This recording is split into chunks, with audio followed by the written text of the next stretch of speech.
Already আন্তর্জাতিক আদালতে হেগে ওদের বিরুদ্ধে, দুইজনের বিরুদ্ধে মামলা হচ্ছে, হাসিনা আর মোদি। এই দুইজনকে যদি সত্যি ওখানে নিয়ে যাবজ্জীবন জেল অথবা ফাঁসির রায় দিয়ে দেয়, শেষে ইন্ডিয়ার সাথে বিশ্বের বহু দেশের সম্পর্ক মানবাধিকার নষ্ট করার জন্য খারাপ হয়ে যাবে। আমি একটাও বানিয়ে বলছি না, সব আমার এখানে রেকর্ড আছে, আন্তর্জাতিক তথ্য সব। মাইক্রোসফট নাম শুনেছেন? 257টা দেশ নিয়ে তারা রিপোর্ট বানিয়েছে, বিশেষ করে বাংলাদেশের শাপলা চত্বরটা নিয়ে। আর ওদিকে বিডিআর হত্যা। কি সমস্যা কি? ওখান থেকে আশপাশে মোবাইল সরান না, এই স্টপ করলে তোমার রাগ হয়েছে। মোবাইল আশপাশ থেকে সরান না কেন? ভাই আপনি কি সমস্যা ধরতে পারছেন? হ্যাঁ, সমস্যা ধরে ঠিক করেন।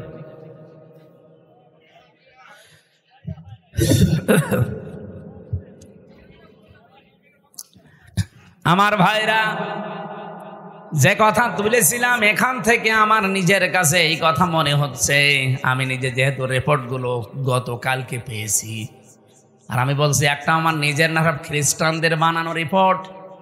ওরা তো আমার বন্ধু না, মুসলমানদের বন্ধু খ্রিস্টানরা।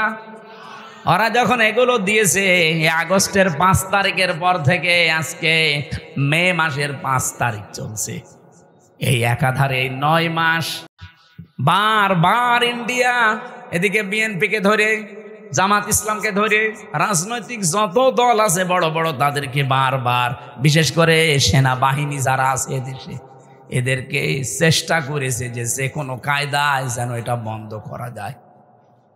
এটা বন্ধ ইউনুস করেনি, এটা অলরেডি চালু হয়ে গেছে। আন্তর্জাতিক আদালতে মামলা অলরেডি হয়ে গেছে, এখন এদেরকে ডাকা আরম্ভ করবে সামনে। ইন্ডিয়া বেশ ভালোভাবে জানে, প্রমাণ সব তো আছে ইন্টারনেটে। শাপলা চত্বরে কিভাবে কি করেছেন সব প্রমাণ এখন বের করে ফেলছে। পৃথিবী এত উপরে চলে গেছে। এখন যদি সত্যিই মোদির বিরুদ্ধে এই মামলা হয়ে রায় হয়ে যায় হেগে, আন্তর্জাতিক আদালতে হেগে যদি সত্যি রায় হয়ে যায়, আপনি বিশ্বাস করেন সামনে ইন্ডিয়ার সাথে বড় বড় চুক্তি বিশ্বের যেগুলো আছে সব তারা মানব অধিকারের দোহাই দিয়ে বন্ধ করে দেবে। ওদের সাথে ব্যবসার চুক্তি বন্ধ, ওদের দেশের লোক আরো বাইরে যারা আছে ওদের সব পাঠিয়ে দেবে। সে তো ধুতি পরে আছে, ধুতি খুলে বাকি যা আছে ওইটা বেরিয়ে যাবে। ও কি পাগল হয়েছে এমনি? এই কারণে হঠাৎ করে এখন মুসলমানদের উপর অত্যাচার আরম্ভ করেছে, যেন বিশ্বের দৃষ্টি এখন অন্যদিকে যায়। আরে বিশ্বের মানুষ আপনাদের মতো গরুর মদ খায় না, আমরা জাতে মাতাল হলেও তাহলে ঠিক আছি। এই জন্য অনেকে এখন মুখ ফিরিয়ে নিচ্ছে, কাউকে যখন রাজি করতে পারে নাই, বহুবার চেষ্টা চালিয়েছিল। আপনি দেখেননি বারবার জামাত ইসলাম বলেন, বিএনপি বলেন, রাজনৈতিক দল বলেন, ধর্মীয় যারা আছে তারা বলেন, বারবার আমরা চাচ্ছিলাম তাড়াতাড়ি নির্বাচন দিয়ে দেন, দিয়ে দিলে কি হবে, ইউনুস চলে যাবে, ওরা আবার কনভেনশন করে সব ঠিক করে ফেলবে। আর ও চাচ্ছিল যদি এভাবে অন্তত 2 বছর কেটে যায় তাহলে দেশ কন্ট্রোলের বাইরে চলে যাবে। অলরেডি এখন সামরিক একটা ঘাঁটি তৈরি হচ্ছে। আপনি দেখেছেন এই কয়েকদিনের ভেতরে মোদির মুখ শোকাতে শোকাতে এখন মনে হচ্ছে বান্দরের পেছন হয়ে গেছে। সামনে আরো কয়েকটা গেম আসতেছে। ইউনুস ভালো কি খারাপ এটা আমি জানি না, কে ওনাকে চালাচ্ছে এটা আমার দেখার দরকার নেই, কিন্তু আমরা ইন্ডিয়ার এই বলয় থেকে বের হতে চাই। কারণ এই শয়তানরা 54 বছরে উপকার করেছে, যা যদি 10 টাকার উপকার করে 90 টাকার ক্ষতি করেছে। আর সবচাইতে বড় ক্ষতি হচ্ছে আল্লাহর ঘরগুলো তার ভাঙছে। এর চাইতে আর কি ক্ষতি হতে পারে মুসলমানের? আমার ঘর ভেঙে দিলে আমার এত কষ্ট লাগতো না। এই কথা বলছে না কেন?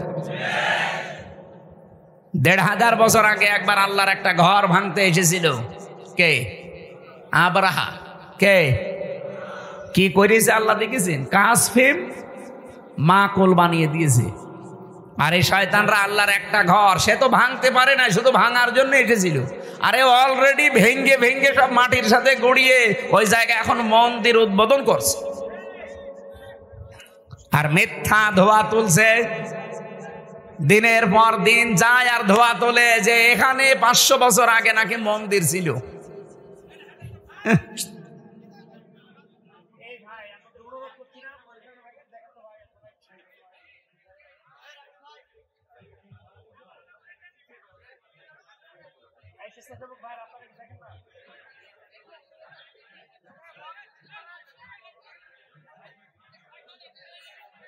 এই যাক, যার ভালো লাগছে না চলে যাক। ও একা যাচ্ছে আবার আরেকজনকে ডেকে নিয়ে যাচ্ছে। ওটা ধরেন তো, আপনি আস্তে করে চলে যেতে পারছেন না? নাটোর বাসী যেহেতু রাজনৈতিক মহল অনেক বড়, ওই মানুষগুলো চিন্তা ভাবনা করবে আমি তো আর রাজনৈতিক ময়দানের বড় নেতা না, আমি একজন কর্মী মাত্র। আমি একটু টাচ দিলাম, যতটুকু পেয়েছি আপনাদের। জুলুম যারাই করবে, এই যে মোদি আজ যে জুলুম করছে, ও যে টার্গেট নিয়ে যাচ্ছে, কোরআন 100% সত্য বিশ্বাস করি, ও জীবনেও সাদ্দাদের মতো টার্গেটে পৌঁছাতে পারবে না। টার্গেটে পৌঁছানোর আগেই দেখবেন পড়ে যাবে। চা বিক্রি করতো, পরবর্তীতে দেখবেন তামাক বিক্রি করবে, নিচে নামিয়ে দেবেন আল্লাহ। চা বিক্রি করতো, ওরা তামাক বিক্রি করাবে।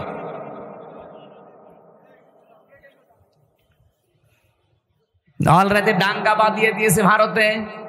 গত পরশু দিনও দেখলাম 2 জন মুসলমান দাড়িওয়ালা ধরে সরাসরি জবাই করছে। এখন ওর হাতে আর দুনিয়ার কিচ্ছু নেই, শুধু এইটাই আছে পুঁজি যে মুসলমানদের বিরুদ্ধে হিন্দুদের উস্কিয়ে দিয়ে এদের দাঙ্গা তৈরি করে একটা ফায়দা লড়বে, ঘোলা পানিতে মাছ শিকার। এই জন্য গোবিন্দ পরামানিক কিন্তু বুঝে ফেলেছে। বাংলাদেশের পুরা বাংলাদেশ মিলে হিন্দু মহাজোট আছে, তার মহাসচিব গোবিন্দ চন্দ্র পরামানিক গত পরশু দিনও জানিয়েছে না যে তামাম পৃথিবীর হিন্দু ভাইরা, হিন্দু বোনেরা সবাই এই মাতাল মোদিকে থামান। এটা মাতাল, এই শয়তানের মনোবাসনা পূর্ণ করতে গিয়ে যা আরম্ভ করেছে, এ পৃথিবী কয়েকদিন পরে বসবাসের অযোগ্য হয়ে যাবে, কারণ ঘরে ঘরে তখন মারামারি শুরু হবে। এই জন্য লোকটাকে থামাতে বলছে। আমরাও চাই হিন্দু ভাইরা যারা আছেন, অন্যান্য খ্রিস্টান ধর্মের যারা আছেন, খ্রিস্টান ভাইদের কি বিবেক বুদ্ধি সব কি লোপ পেয়েছে? আপনাদের মেয়েকে, আপনাদের বোনকে এই ইন্ডিয়ার বুকে ওরা উলঙ্গ করে রাস্তায় হাঁটিয়েছে 17 সালে। এই কথা বলছেন না কেন? আমাকে বানিয়ে বলছি। আপনাদের মাকে, বোনকে, মেয়েকে যারা উলঙ্গ করে রাস্তায় হাঁটাতে পারে, তাও রাজপথে, আপনাদের কি বিবেকে কুকুরে প্রসব করেছে? বিবেকটা জাগ্রত হচ্ছে না? অন্তত উগ্রপন্থী, সন্ত্রাসী, জঙ্গি এই যারা আছে এদেরকে থামানো দরকার এখনই, নাই তো এ বাতাস বাংলাদেশে আসলো বলে তখন আমরা নিজেরা কামড়া কামড়ি করে মরা লাগবে। ওরা এমনি বারবার এই হাওয়া দিয়েছিল, কিন্তু বাংলাদেশের মানুষ যাই হোক কোনো হাওয়াতে ফলে নাই। ফুটবলকে একবার একজন জিজ্ঞাসা করছে যে এত লাথি খাও কেন? বলছে ভাই আমি মানুষের পামে ফুলি, লোকে আমারে হাওয়া দিয়ে ফোলায়, এই জন্য লাথি দেয়। আমি তো নিজে ফুলতে পারি না, আমি যদি নিজে ফুলতে পারতাম তাহলে আমাকে কেউ হাওয়া দিত না, আর আমাকে লাথি দিতেও পারতো না। মানুষ যেহেতু আমারে পাম দেয়, 108টা না 12টা মেশিন লাগিয়েছে সর্বোচ্চ প্রযুক্তির। শুধু পানি না, এ দাবানল বন্ধ করার জন্য তারা অলরেডি ঔষধ স্প্রে, তাও পৃথিবীর সবচাইতে দামি স্প্রে যেটা, এটা ছিটাচ্ছে। কিন্তু এই আগুন তো আর হামসা লাগায়নি, আগুন লাগিয়েছে কে? যত পানি দেয়, ঔষধ দেয়, আগুন তত বাড়তেছে। ওদের আজ বিশ্ব রোড পর্যন্ত বন্ধ হয়ে গেছে। এটা আজকে 12:30টার খবর, ওদের বিশ্ব রোড এখন বন্ধ করে দিয়েছে। মেন রাস্তা, ন্যাশনাল হাইওয়ে যেটা, এটা অলরেডি বন্ধ। জেরুজালেমে যাওয়ার পথ আল্লাহ বন্ধ করে দিয়েছে। কত শিশুর কন্দন আমি শুনেছি, ওই ছোট ছোট ফিলিস্তিনের মাসুম বাচ্চারা। আমার বাবার নাম রিয়াজউদ্দিন, আমার এই শরীরে সর্বোচ্চ রক্ত আছে রিয়াজের। কার? বলেন বলেন। ফিলিস্তিনের ওই বাচ্চাদের শরীরে রিয়াজের রক্ত না, এ চৌধুরীর রক্ত না, ওই বাচ্চাদের শরীরে হযরতে দাউদ আলাইহিস সালাম, হযরতে সুলাইমান নবীর রক্ত প্রবাহমান। এই গোলাপের পাপড়ির মতো বাচ্চাগুলো শেষ পর্যন্ত বলেছে আমরা কিন্তু আল্লাহকে সব বলে দেব। আমার মনে হয় আল্লাহকে ওরা সব বলে দিয়েছে। পৃথিবীর মানুষেরা শুধু দেখেছিলাম আমরা, আমাদের ওই কান্দা কন্দন গুলো দেখার পরে কিছুই করি নাই, কিছু বলি নাই। অনেকের সামর্থ্য ছিল কিন্তু তারা নিশ্চুপ ছিল। আল্লাহ পাক এবার নিজে মনে হচ্ছে প্রতিশোধ নেওয়ার জন্য হাতে নিয়েছেন। আমার দাম দৃশ্য আজ 4-5 দিন দেখতে পাচ্ছি, ওদেরকে আল্লাহ একেবারে পৃথিবীর মানচিত্র থেকে নিশ্চিহ্ন না করে দম নেবে না। আল্লাহর এটা ওয়াদা আছে, ওয়া কানা হাক্কান আলাইনা নাসরুল মুমিনিন। মুমিনদেরকে সাহায্য করা আমার আল্লাহর উপরে ওয়াজিব, এটা মুমিনদের হক। সুম্মা নুনাজ্জিল্লাযীনা তাকাও ওয়া নাযারু যালিমিনা ফিহা জিসিয়া। আল্লাহ পাক বলেন জাহান্নামে আমি আল্লাহ যারা তাকওয়াবান তাদেরকে পুলসিরাতের উপর থেকে বাঁচিয়ে দেব। আর যে মানুষগুলো পাপিষ্ঠ গুনাহগার, ওয়াইম মিনকুম ইল্লা ওয়ারিদুহা কানা আলা রাব্বিকা হাতমাম মাকদিয়া। জাহান্নামের উপর দিয়ে পুলসিরাত তৈরি করা। মানুষ যখন মিজানের এই পাল্লা যেটা বলা হয়, এখান থেকে আপনার আমলটা আল্লাহ মাপবেন গুরুত্বের ভিত্তিতে। মাপ দেওয়ার পরে যখন বলবে পার হয়ে চলে যা, জান্নাতে যাবার আগেই এই পুলসিরাত 30,000 বছরের মতো একটা রাস্তা।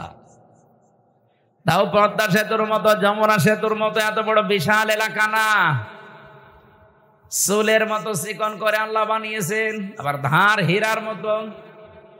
পাপিষ্ঠ মানুষগুলো কেটে কেটে পড়ে যাবে, আর যারা মুমিন তাদের জন্য এটা হক, তাদের অধিকার আমার আল্লাহর উপরে এইটা যে আল্লাহ তাদের বাঁচিয়ে দেবে।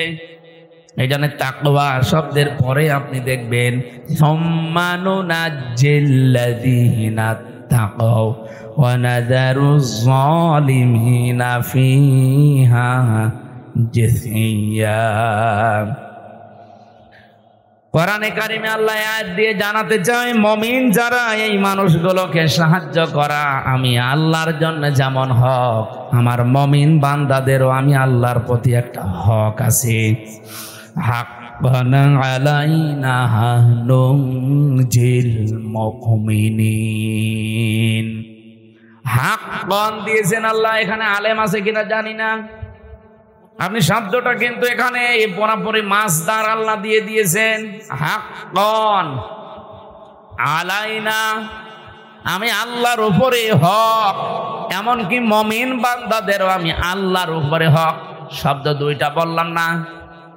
আল্লাহ বলেন আমার উপরে হক হয়ে যায়, এবং মুমিন বান্দাদেরও আমি আল্লাহর উপরে হক। আমার উপরে যেমন হক সত্য, আমি আল্লাহর অধিকার যেমন আমার মুমিন বান্দাদেরকে আমি বাঁচাবো, আমার মুমিন বান্দাদের অধিকার আমার উপরে যে আমি আল্লাহ তাদের বাঁচাবো। আল্লাহ যেহেতু এটা হাতে নিয়েছে, আমার যতটুকু কোরআনের উপরে বিশ্বাস, সামনে দেখবেন ইসরায়েল নামে এই অভিশপ্ত রাষ্ট্রটা পৃথিবীর মানচিত্রে আর নেই। আর কয়েকদিন যাক ওদের দাবানল কন্ট্রোল করার কোনো কিছু আর হাতে নেই। যেভাবে আগুন আসতেছে আপনি দেখেছেন ভিডিওগুলো, পাগল হয়ে যাবেন। অথচ এত উন্নত মেশিন প্রযুক্তি পৃথিবীতে আর কারো কাছে নেই। 108টা 112টা সবগুলো একসাথে চালাচ্ছে, বিমান পর্যন্ত পুড়িয়ে ছারখার হয়ে যাচ্ছে। আপনি আগুন জ্বেলে ভাবেন পানি দিয়ে, ঔষধ ছিটাবেন, স্প্রে দেবেন, দেবেন কি দিয়ে? বিমান দিয়ে, হেলিকপ্টার দিয়ে, ওইটাই পুড়ে ছারখার হয়ে যাচ্ছে। সূরা আম্বিয়ার তাফসীর পড়তে গিয়ে পেয়েছিলাম, হযরত ইব্রাহিম নবীকে আল্লাহ যখন সাহায্য করার জন্য ফেরেশতা পাঠিয়েছিলেন, ওই সময় তিনি আল্লাহর প্রতি এমন ঈমান দেখিয়েছেন, আল্লাহ পাক বলেন ইব্রাহিম আলাইহিস সালামের জন্য আমি আল্লাহ আগুনকে কুলনা ইয়া নারু কুনি বারদাও ওয়া সালামান আলা ইব্রাহিম। কুলনা আমি নিজে বলেছি, এখানে অন্য কাউকে আমি বলতে বলিনি। ইব্রাহিমের ঈমান দেখার পরে আমি আল্লাহ এত বেশি খুশি হয়েছি যে ফেরেশতা জিবরাইলের সাহায্য সে নিতে রাজি না, মিকাইলের সাহায্য নিতে রাজি না। আমি আল্লাহ এত বেশি পছন্দ করলাম তার এই কথাটাকে, শেষ পর্যন্ত বলেছি ঠিক আছে বল না, আমি নিজে এখানে কর্তা হয়ে গেছি, আমি নিজে কাজ করছি, নিজে আমি ফাইল। ইয়া নারু হে আগুন কোনি হয়ে যাও বারদান ঠান্ডা। আল্লাহ বারদান দেওয়ার পরে সালামান শব্দ মাঝখানে যদি না দিয়ে একবারে দিতেন আলা ইব্রাহিম, আমার ইব্রাহিমের প্রতি ঠান্ডা হয়ে যা। আল্লাহর হুকুম পাওয়ার সঙ্গে সঙ্গে আগুন এত বেশি ঠান্ডা হয়ে যেত, তখন আবার লেপ তোষক লাগতো গরম করার জন্য। আল্লাহ সালামান দিয়ে তামাম দুনিয়ার মানুষকে বোঝাতে চেয়েছেন পৃথিবীতে আজও যদি ইব্রাহিম নবীর মতো ঈমান কোন জায়গায় আমি আল্লাহ দেখি, ওদের আগুনগুলো যেমন আমি সালামান বানাবো, ওদের বৃষ্টি ঠান্ডা যে প্রচন্ড বরফগুলো আমি আল্লাহ সালামান বানাবো। সালামান দিয়ে তাফসিরে ফি জিলালিল কোরআনে সাইয়্যিদ কুতুব লিখেছেন, এই শব্দটা যদি আল্লাহ না দিতেন ইব্রাহিম নবী কিন্তু আগুনের ভেতরে 40 দিন থাকতে পারতেন না। এত বেশি ঠান্ডা হয়ে যেত যে থাকার অযোগ্য হয়ে যেত জায়গাটা, উনি আবার বরফ হয়ে যেতেন। আল্লাহ বলেন যদি সালামান না দিতাম আগুনটা একটু গরম থাকতো, তখন আবার ফ্যান দেওয়া লাগতো জিবরাইল মিকাইলকে দিয়ে, যে ফ্যান নিয়ে যাও অথবা এসি সেট করো, পাখা নিয়ে যাও না, এমন শব্দ আমি চয়ন করে লাগিয়ে দিয়েছি। সালামান মানে শান্তি, একেবারে গরমও না ঠান্ডাও না, এই জায়গাটা অন্তত আমি আল্লাহর নির্দেশ যতদিনের পরে না আসে ততদিন এটা নাতি সাতৃষ্ণ হয়ে যাও। এয়ার কন্ডিশন যেটা বলা হয়, নয় ঠান্ডা নয় গরম, এরকম একটা পরিবেশ তৈরি হও। আগুন হুকুম মেনে তাই হয়েছিল 40 দিন। পরবর্তীতে হযরত ইব্রাহিমের নাতনি যারা জিজ্ঞাসা করতো, দাদা দুনিয়ার জীবনে আপনি সবচাইতে শান্তি পেয়েছেন কত? উনি বলেছিলেন এই পৃথিবীতে যতদিন আমি হায়াত পেয়েছি সবচাইতে বেশি শান্তি সুখে আরামে ছিলাম ওই 40 দিন যখন আগুনে ছিলাম। তার মানে আগুনের ভেতরেও শান্তি দিতে পারে কে? সব কিছুর ওপরে যেন ওনার ক্ষমতা চলছে। ইসরায়েলিদেরকে আমার মনে হচ্ছে আল্লাহ রাখবে না, কারণ এখন এরা আর পৃথিবীর কোন মানুষের টার্গেট নেই, এরা সরাসরি টার্গেট হয়ে গেছে আমার আল্লাহর। এবার একটা পরিচিত আয়াত শোনাচ্ছে, ইন্নামাস সাবিলু আলাল্লাযীনা ইয়াযলিমুনান নাস ওয়া ইয়াবগুনা ফিল আরদি বিগাইরিল হক। এটা সূরা সূরার 42 নম্বর আয়াতে আছে, 25 নম্বর পারার 6 নম্বর পৃষ্ঠার 13 নম্বর লাইনে পাবেন। আল্লাহ পাক বলেন আমি আল্লাহ নিজে মামলা দেব, কেস দেব, অভিযোগ দায়ের করব তাদের বিরুদ্ধে দুনিয়ায় যারা মানুষ হয়ে মানুষের উপরে জুলুম করে, অত্যাচার করে। নাটোরবাসী একটু খেয়াল করেন আল্লাহর বক্তব্যের দিকে। আল্লাহ কিন্তু ইয়াজলিমুনাল মুসলিমুনা দেননি, যে যারা মুসলমানদের উপর অত্যাচার করে তারা আমি আল্লাহর টার্গেট, তাদের বিরুদ্ধে মামলা না। ইয়াজলিমুনা নাস, ইয়াজলিমুনা এটা মুজারে, বর্তমান ভবিষ্যৎ, প্রেজেন্ট ফিউচার। নাস মানে মানুষ, নাসের আগে আল্লাহ আলিফ লাম দিয়েছেন। আল্লাহ পাক জানাতে চেয়েছেন এই পৃথিবীতে একটা মানুষের উপরও যদি কেউ জুলুম করে, অত্যাচার করে, তার অধিকার নষ্ট করে, আমি আল্লাহ নিজে তার বিরুদ্ধে মামলা দায়ের করব। পুলিশ এসেছে, আপনি যদি আজকে পুলিশের কাজে বাধা দেন, কালকে মামলা হবে, পুলিশ বাদী কেস হবে। কি কথা বলছেন এখানে? আপনি জিজ্ঞাসা করেন ওনাদের কাজে বাধা দেবেন, কালকে আপনি মামলার আসামি হয়ে যাবেন, পুলিশ বাদী মামলা হবে। আপনি এখন আল্লাহর কাজে সরাসরি বাধা দিচ্ছেন। তার মানে এই দুনিয়াতে যেই মানুষগুলো মানুষ হয়ে মানুষের উপরে জুলুম করে, তাদের অধিকার নষ্ট করে, তাদের বেঁচে থাকা কেড়ে নেয়, তারা কিন্তু আর সাধারণ নেই, তারা আল্লাহর মামলার আসামি। দুনিয়াতে পুলিশ বাদী কেস হলে পুলিশই বিচার করতে পারে না, বিচারক আলাদা আছে। কথা বলছেন না কেন? নাকি ওনারা কেস দিলে ওনারা বিচার করবে? না, জীবনও না। আলাদা আছে, ম্যাজিস্ট্রেট আছে, জজ আছে, বিচারপতি আছে, সেখানে আস্তে আস্তে উঠবে। যদি নাটোরের ম্যাজিস্ট্রেট কোর্টে যায়, এখান থেকে যাবে জজ কোর্টে। এই নাটোর জেলা যদি না হয়, এখান থেকে চলে যাবে হয়তো বিভাগীয় শহরে রাজশাহী। সেখান থেকে যদি না হয়, এখান থেকে চলে যাবে একেবারে রাজধানী ঢাকা হাইকোর্টে। হাইকোর্ট থেকে যদি না হয়, চলে যাবে সুপ্রিম কোর্টে। ওখানে আবার বেঞ্চ আলাদা আছে। এই যে বাংলাদেশের সিস্টেম গুলো দেখলেন, যারাই মামলা দিক তারা নিজেরা বিচার করতে পারে না, আলাদা আলাদা বেঞ্চ আছে। আর আল্লাহ বলেন আমি নিজে মামলার দায়ের করব আর নিজেই বিচার করব। আপনি কথার ওজন টের পাচ্ছেন? আল্লাহ নিজে মামলা দায়ের করবে, নিজেই বাদী, আবার নিজেই বিচারপতি। সুতরাং এই 15.5 বছরে বাংলাদেশে যারা জুলুম করেছেন, আপনি নিজে তো জানেন যে আপনি জালেম কিনা। আপনি কিন্তু আর হামজার মামলার আসামি নেই, আপনি সরাসরি আল্লাহর মামলার আসামি। আমার নিজের মামলাটাই বলছি, মামলার আয়ু থেকে শুরু করে একেবারে যিনি নির্দেশ দিয়েছেন ওই পালিয়ে গেছে উনি, এই প্রত্যেকটা জায়গায় আমি দেখেছি এরা সব আমার উপরে অবিচার করেছে। কারণ মামলাটা যদি আমি সম্পৃক্ত থাকতাম, আল্লাহর কসম কোরআন আমার সামনে, জীবনেও কোনোদিনে কথা তুলতাম না।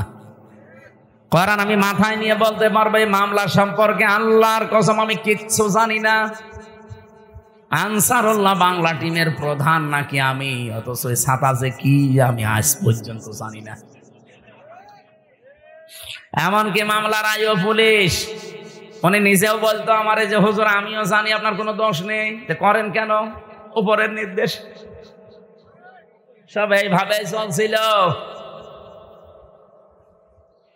তারপরেও তো আমার মামলার আইও নিজে বিচার করতে পারে নাই। মামলার বিচারপতি আলাদা, স্টেট যিনি রিমান্ড দেবে তিনি আলাদা, জজ যিনি বিচার করবে তিনিও আলাদা। আর আল্লাহ নিজে বিচার করবেন, আবার নিজেই মামলার বাদী। আপনি পারবেন না বাঁচতে। এই জন্য আমার ভয় হয় আপনাদের নিয়ে, যারা জুলুম করে ফেলেছেন, যার উপরে জুলুম করলেন তার কাছে যে আপনি আগে ক্ষমা চেয়ে নিন। যদি না পান, জীবনও আল্লাহ আপনাকে মাফ করবে না, কারণ এটা আল্লাহর দায়িত্বে নেই। এটা হককুল্লাহ না, এটা হক বলে ইবাদ। হককুল্লাহ হলে আল্লাহ মাফ করে দিত। আপনি নামাজ পড়েননি, রোজা রাখেননি, হ্যাঁ এটা আল্লাহর অধিকার। আপনাকে আল্লাহ ইচ্ছা করলে মাফ করে দেবে, ইচ্ছা করলে শাস্তি দেবে, এখানে কারো কোনো প্রশ্ন নেই। কিন্তু আপনি মানুষ হয়ে মানুষের অধিকার নষ্ট করলেন, তাদের বেঁচে থাকার অবলম্বন কেড়ে নিলেন, জীবনও আপনাকে আল্লাহ মাফ করবে না। এটা আল্লাহ তার উপরে দিয়েছে যার অধিকার আপনি নষ্ট করেছেন। তাফসীরে তাবারীর ভেতরে একটা কাহিনী আছে, এটা সত্য মিথ্যা যাচাই করা না, আমি শুধু শিক্ষার জন্য বলছি। দুনিয়াতে যেই মানুষগুলো মানুষ হয়ে মানুষের উপরে জুলুম করে, ওদের জীবনের কোনো আশা আমার আল্লাহ আর পূরণ করেন না। আপনি সূরা এটা হুদের ভেতরে পাবেন তাফসীরে। হযরতে হুদ আলাইহিস সালামের জামানায়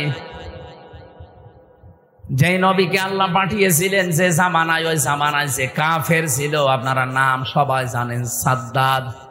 নাম শোনেননি? এই জঘন্যতম লোকটাকে পৃথিবীতে আজরাইল মাত্র 2 দিন কন্দন করেছিল মানুষের জান কবজ করতে, গিয়ে আজরাইলও কেঁদেছে মাত্র 2 দিন। তাছাড়া আজ পর্যন্ত কারো জান কবজে আজরাইল কাঁদে নাই। আজরাইলের চোখে পানি আসা অত সহজ না। কি আপনি কি যত যাকে তাকে মনে করছেন? নাম শুনলেই বোঝা যাচ্ছে দয়া মায়া নেই। আজরাইল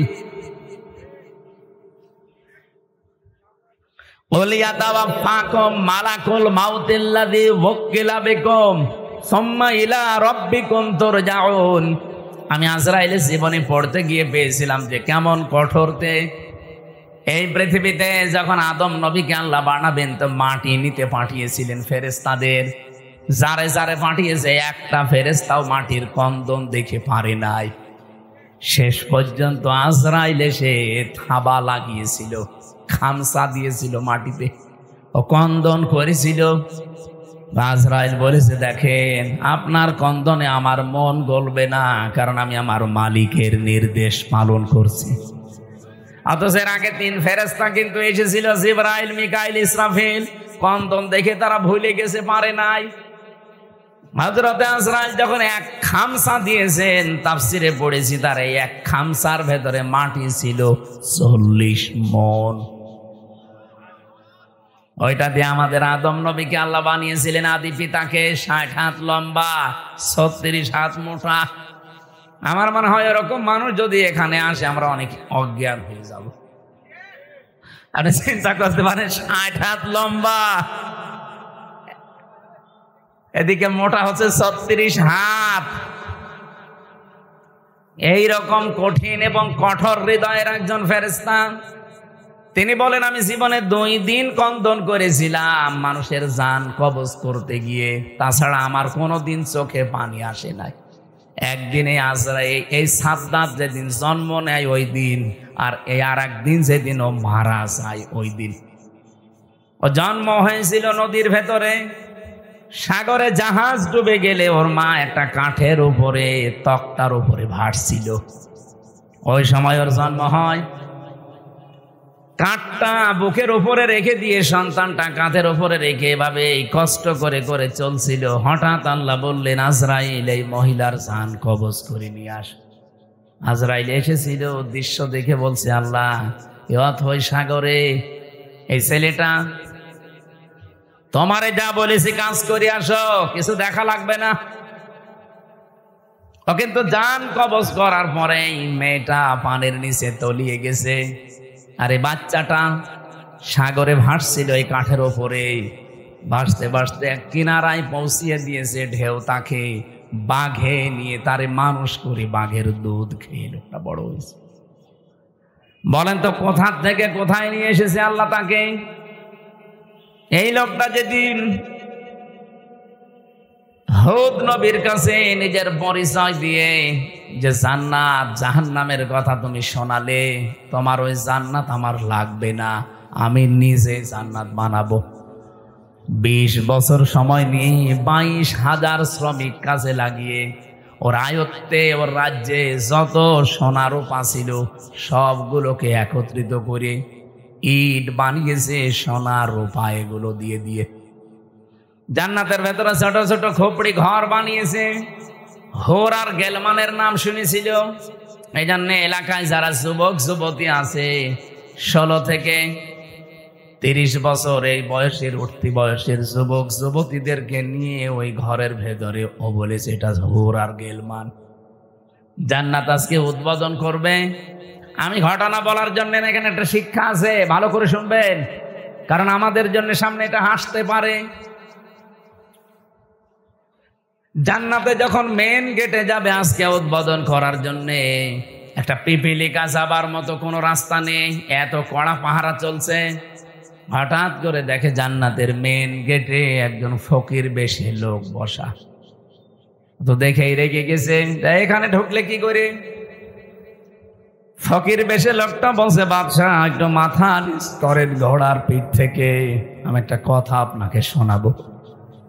বলে এখন না, পরে তোমার কথা শোনা যাবে, আমি আগে জান্নাত উদ্বোধন করে নেই।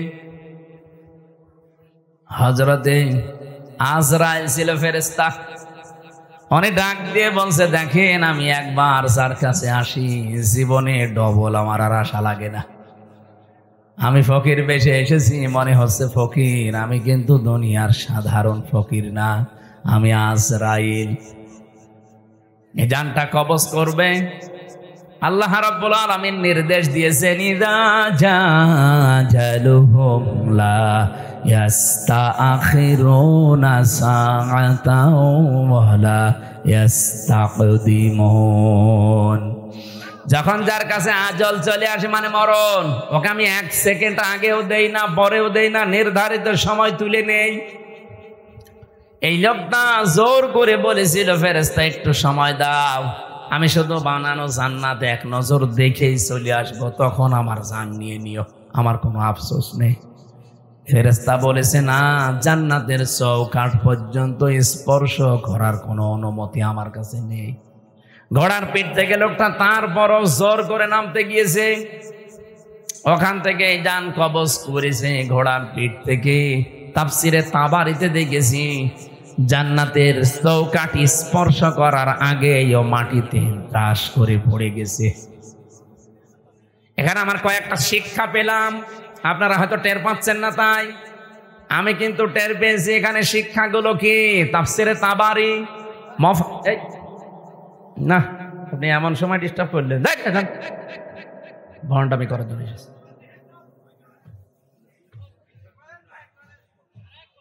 মেন সময় এসে ভণ্ডামি করে, এখানে আর আসবেন না।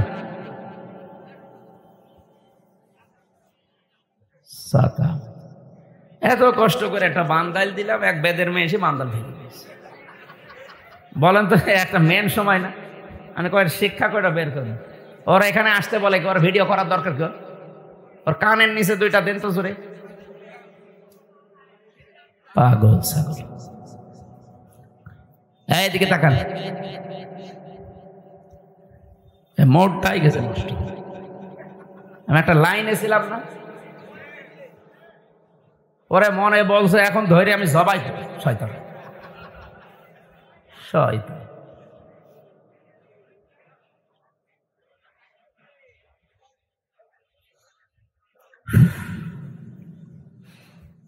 নাটোর বাসী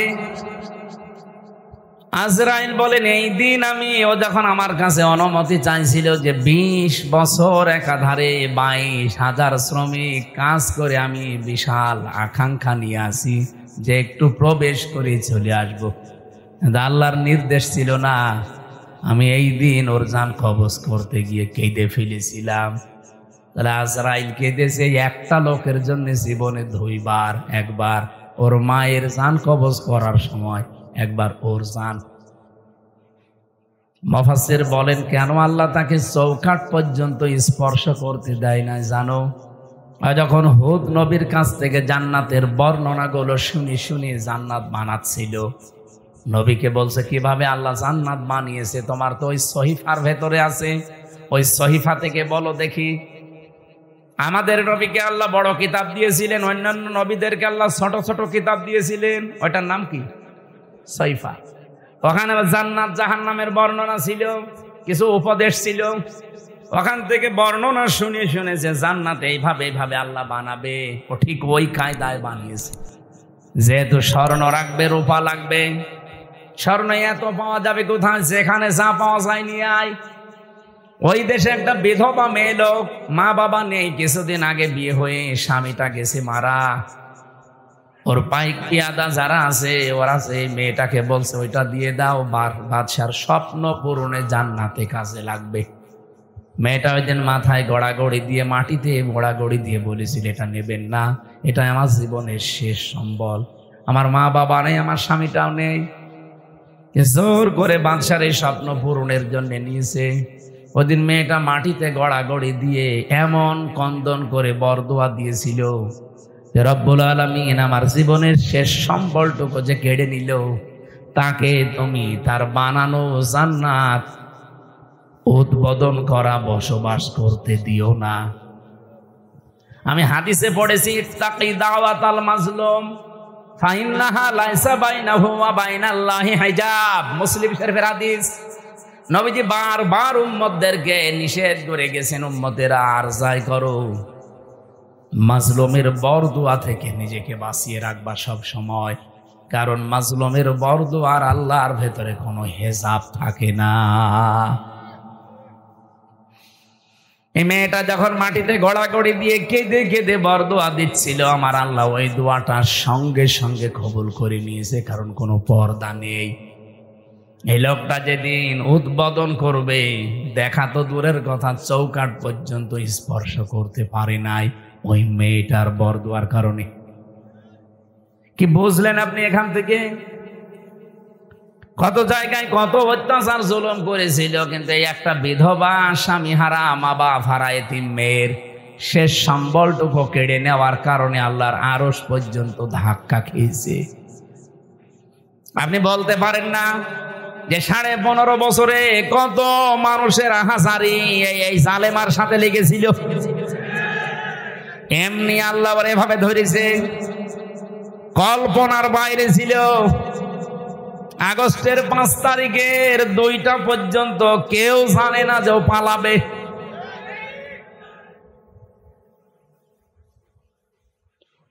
আমার মনে হয় এই বিধবা মেয়ে লোকটার মতো, এই এতিম মেয়েটার মতো হাজার হাজার মায়ের, স্বামীর, বোনের, এতিম সন্তানের আর্তনাদ, বরদোয়া, চোখের পানি এই জালেমা মহিলার ক্ষমতার সাথে লেগেছিল। বিশেষ করে যারা আয়না ঘরে ছিল, আপনি ভাবতে পারেন, যারা আয়না ঘরে 8 বছর 10 বছর পড়ে আছে। আমি তো মাত্র 10 দিন ছিলাম মাটির নিচে, তাই আমি অজ্ঞান হয়ে গেছি। আর যারা 8 বছর 10 বছর 14 বছর পড়ে আছে, দুনিয়া কি সে জানে না, এমনকি নিজের নাম কি তাও ভুলে গেছে। আমার নাম যে ব্যারিস্টার আরমান, সে নিজেও জানে না। আরে ভাই, 10 বছর 12 বছর একটা লোককে যদি কেউ না ডাকে, ওর নাম মনে থাকবে কি করে? ওরা তো কেউ ডাকে না। ও লোকটা জানে না যে এখন দিন না রাত, এটা যে কোন বছর চলছে তা ওর জানা নেই, এটা যে কোন মাস চলছে, কি বার আজকে, কয়টা বাজে, কিচ্ছু জানে না। ও আন্দাজে নামাজ পড়তাম। আমি তো 4 ওয়াক্ত নামাজ একসাথে পড়েছি, কারণ আমি জানি না যে এখন কখন কি। আমার মাজায় দড়ি লাগিয়ে, চোখে ওই কালো কাপড় বেঁধে, পেছনে হ্যান্ডকাপ দিয়ে, পায়ের সাথে ডান্ডা বেড়িতে মানে 11 ঘন্টা টাঙিয়েছিল। মানে পাটা আমার উপরে ছিল, মাটিতে ছিল না। মাঝে মাঝে ফেলতে গেলেই ওই সিসি ক্যামেরায় দেখে দেখে গরম দিত। আপনি 1, 2, 5 ঘন্টা না, 11 ঘন্টা।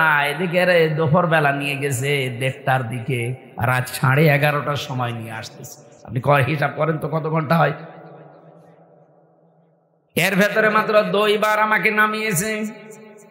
আমি শুধু প্রসাব করার জন্য বলেছিলাম যে আমি টয়লেটে যাবো, ওই 1.5-2 মিনিট সময় যা পেয়েছি অতটুকুই। এর ভেতরে আমার আর কোনো খাওয়া দাওয়া নেই। এর ভেতরে আমার সাথে হয় 5 ঘন্টা 7 ঘন্টা পরে হঠাৎ করে একটা গরম দিয়ে ওঠে, কারণ মাটির নিচে খালি পানির আওয়াজ পাওয়া যায়। আমার মনে হয় পাশ দিয়ে কোনো ড্রেন ছিল, অথবা টয়লেটের কোনো জায়গা, কেউ পায়খানা করলে ওই পড়ে, তখন আওয়াজ।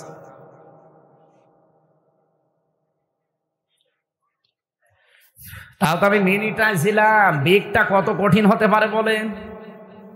আমি ব্যারিস্টার আরমান ভাইয়ের মুখে নিজে শুনেছি, যেদিকে 3.5 হাত, এদিকে 3.5 হাত, সামনে আবার একটা টয়লেট দেওয়া আছে। আমাদেরটাও টয়লেট ছিল, এদিকে 3.5 হাত, এদিকে 2.5 হাত, সামনে টয়লেট ছিল, কিন্তু টয়লেটের আবার নেই। এই হালকা 1-1.5 হাত মতো একটা দেওয়া আছে, দেওয়াল দেওয়া আছে। বসলে দেখা যায় না, দাঁড়ালে দেখা যায়। ওরা বসে থাকে একেবারে গেটের সামনে। বলেন আপনার টয়লেট হবে কি করে? আমি একটা যুবক মানুষ, আর এরকম একটা যুবক পুলিশ যদি বসে থাকে, কঠিন পরিস্থিতিগুলো যারা তৈরি করেছিল, কত মানুষের তাহাজ্জুদের চোখের কন্দন পানি ওই জালেমার চেয়ারের সাথে লেগেছিল। এমনি আল্লাহ ধরেছে। সাদ্দাতকে তার এত স্বপ্ন সাদের জান্নাত ভোগ করতে দেয়নি, স্পর্শ পর্যন্ত করতে দেয়নি, খালি একটা মেয়ে লোকের চোখের পানি বরদোয়ার কারণে। আর আপনার সাথে কত মহিলার, কত স্বামী হারা, সন্তান হারা মা বাবা, তাদের চোখের পানি মিলে আছে। আমার এখন যেটা মেজো মেয়ে, ওটা তো ছোট ছিল, ওরা আমি 7 মাস রেখে গিয়েছিলাম। এখন এসে আমার বয়স প্রায় 4.5 বছর। এর যে কত কন্দন করেছে, এমনকি এই যে পুলিশ এসে ভ্যানে করে আমাদের নিয়ে যায়, পিছন ভ্যানে আমার এই মেয়েটা এরকম ঝুলিয়েছিল। এ ছবি দেখেননি? আমার মনে হয় ছবিটা দেখে তামাম দুনিয়াকে দিয়েছে ওই দিন। প্রশাসনের সর্বোচ্চ দায়িত্ব ওই সময় যারা ছিল গোয়েন্দা বিভাগে, তারা পর্যন্ত আমার বাড়িতে কল দিয়েছিল যে এই দৃশ্য আর মানা যায় না। আমরা এতদিনও জানতাম যে হুজুরের কোনো দোষ নেই, এখনো জানি, কিন্তু আমাদের হাত বাঁধা ছিল। কিন্তু না, এই দৃশ্য দেখে মানুষ আর ঠিক থাকতে পারে না। বিভিন্ন জায়গা থেকে শুধু উল্টা পাল্টা কথা আসতেছে, যা আপনার ছেলেকে ছেড়ে দিলাম। আমার ভাইরা, আমি এখান থেকে তাফসিরের যে শিক্ষাটা দিতে চাই আমি নিজে এবং আপনাদেরকে, শুধু আপনাদের না, এটা রেকর্ড হচ্ছে, সারা পৃথিবীর মানুষ যারা আছে, জুলুম করলে কিন্তু কাঙ্ক্ষিত স্থানে পৌঁছানো যায় না। এটা কি কোরআনের কথা বিশ্বাস করেন? এই জন্য আগামীতে কেউ যদি আসেন দায়িত্বে, জুলুম করবেন না। তাহলে আপনি যে টার্গেট নিয়ে এগিয়ে যাচ্ছেন, ওই টার্গেট ফিল আপ হওয়ার আগে আপনি পড়ে যাবেন। আমার কথা বোঝা গেছে? ইন্নামা নুমলি লাহুম লিয়াজদাদু ইসমা ওয়া লাহুম আযাবুম মুহিন। সূরা আলে ইমরানে আছে 4 নাম্বার পারা 12 নাম্বার পৃষ্ঠা 9 নাম্বার লাইনে পাবেন, এটা শেষের অংশে আছে। আল্লাহ তাআলা বলেন, কোন মানুষ যদি জুলুম করে, পাপ করে, সীমা লঙ্ঘন করে ফেলে, তখন আমি আল্লাহ ওকে আর ছাড় দেই না, তখন ওকে কঠিন এবং অপমানজনক আযাবের ভেতরে ফেলে দেই। কি অপমান! আজ তামাম দুনিয়া কেউ হাসিনাকে নিতে রাজি না। শুধুমাত্র ভারত তাও বিভিন্ন কায়দা কৌশলে রেখেছে। আমি আজকে 7-8টা বিষয় পেয়েছি কেন ওকে রেখেছে। এই যে বিডিআর হত্যা, 57 জন অফিসার হত্যা, বিশেষ করে শাপলা চত্বরে আলেমদের হত্যা, এই 2টা হত্যার পেছনে সরাসরি জড়িত আছে ইন্ডিয়া নিজে। এখন প্রমাণ আস্তে আস্তে বের হচ্ছে। অলরেডি আন্তর্জাতিক আদালতে হেগে ওদের বিরুদ্ধে 2 জনের বিরুদ্ধে মামলা হচ্ছে, হাসিনা আর মোদি। এই 2 জনকে যদি সত্যি ওখানে নিয়ে যাবজ্জীবন জেল অথবা ফাঁসির রায় দিয়ে দেয়, শেষে ইন্ডিয়ার সাথে বিশ্বের বহু দেশের সম্পর্ক মানবাধিকার নষ্ট করার জন্য খারাপ হয়ে যাবে। আমি একটাও বানিয়ে বলছি না, সব আমার এখানে রেকর্ড আছে, আন্তর্জাতিক তথ্য সব। মাইক্রোসফট নাম শুনেছেন? 257টা দেশ নিয়ে তারা রিপোর্ট বানিয়েছে, বিশেষ করে বাংলাদেশের শাপলা চত্বরটা নিয়ে। আর ওদিকে বিডিআর হত্যা। কি সমস্যা? কি ওখান থেকে আশপাশে মোবাইল সরান না, এই স্টপ করলে তোমার রাগ হয়েছে। মোবাইল আশপাশ থেকে সরান না কেন? ভাই, আপনি কি সমস্যা ধরতে পারছেন? হ্যাঁ, সমস্যা ধরে ঠিক করেন।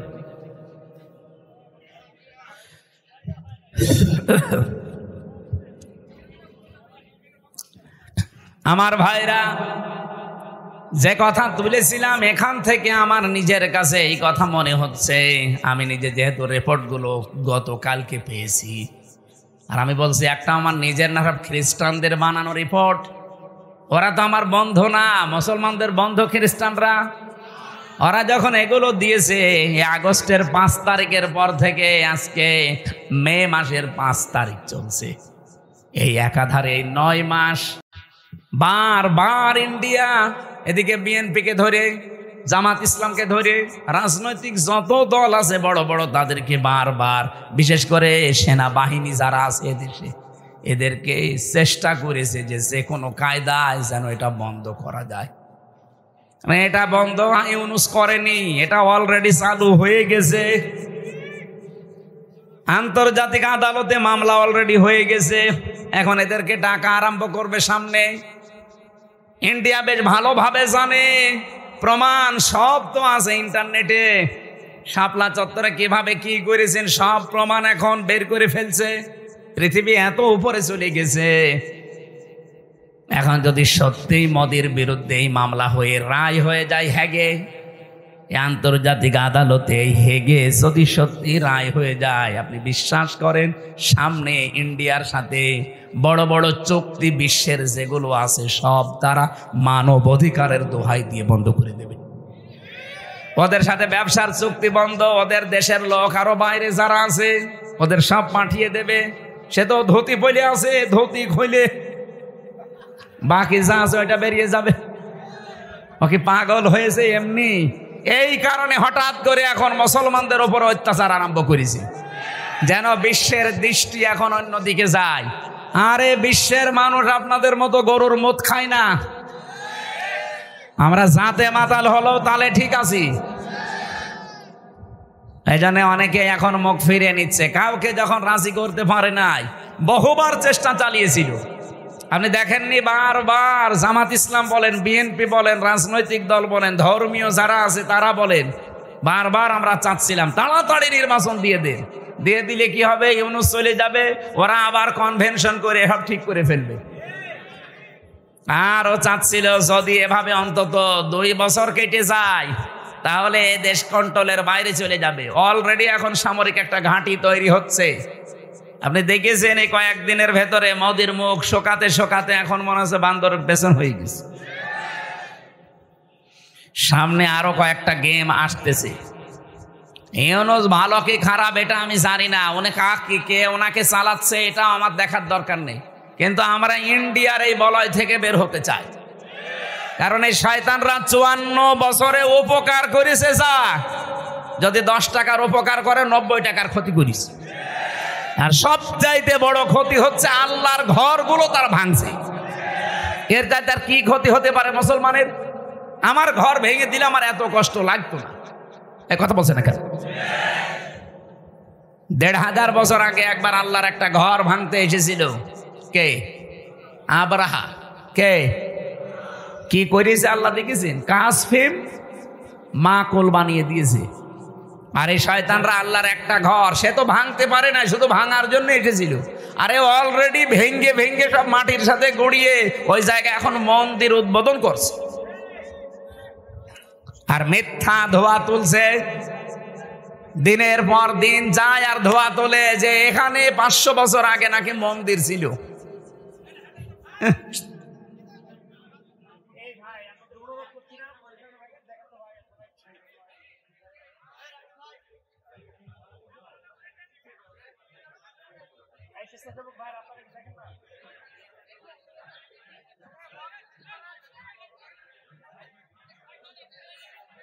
এই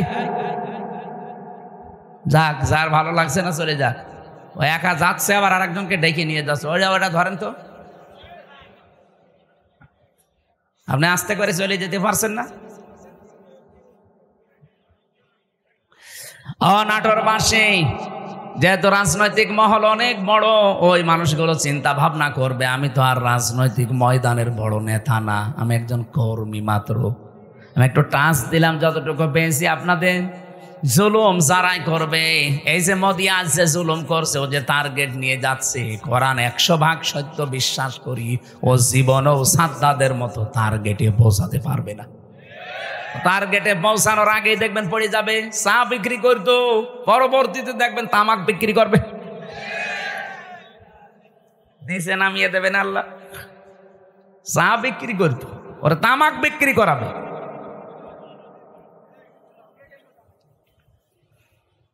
অলরেডি ডাঙ্গা বাঁধিয়ে দিয়েছে ভারতে। গত পরশুদিনও দেখলাম 2 জন মুসলমান দাড়িওয়ালা ধরে সরাসরি জবাই করছে।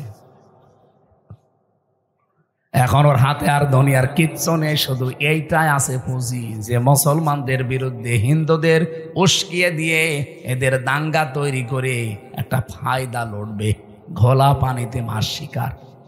এই জন্য গোবিন্দ পরামানিক কিন্তু বুঝে ফেলেছে, বাংলাদেশের পুরা বাংলাদেশ মিলে হিন্দু মহাজোট আছে, তার মহাসচিব গোবিন্দ চন্দ্র পরামানিক গত পরশুদিনও জানিয়েছে না যে তামাম পৃথিবীর হিন্দু ভাইরা, হিন্দু বোনেরা সবাই এই মাতাল মোদিকে থামান।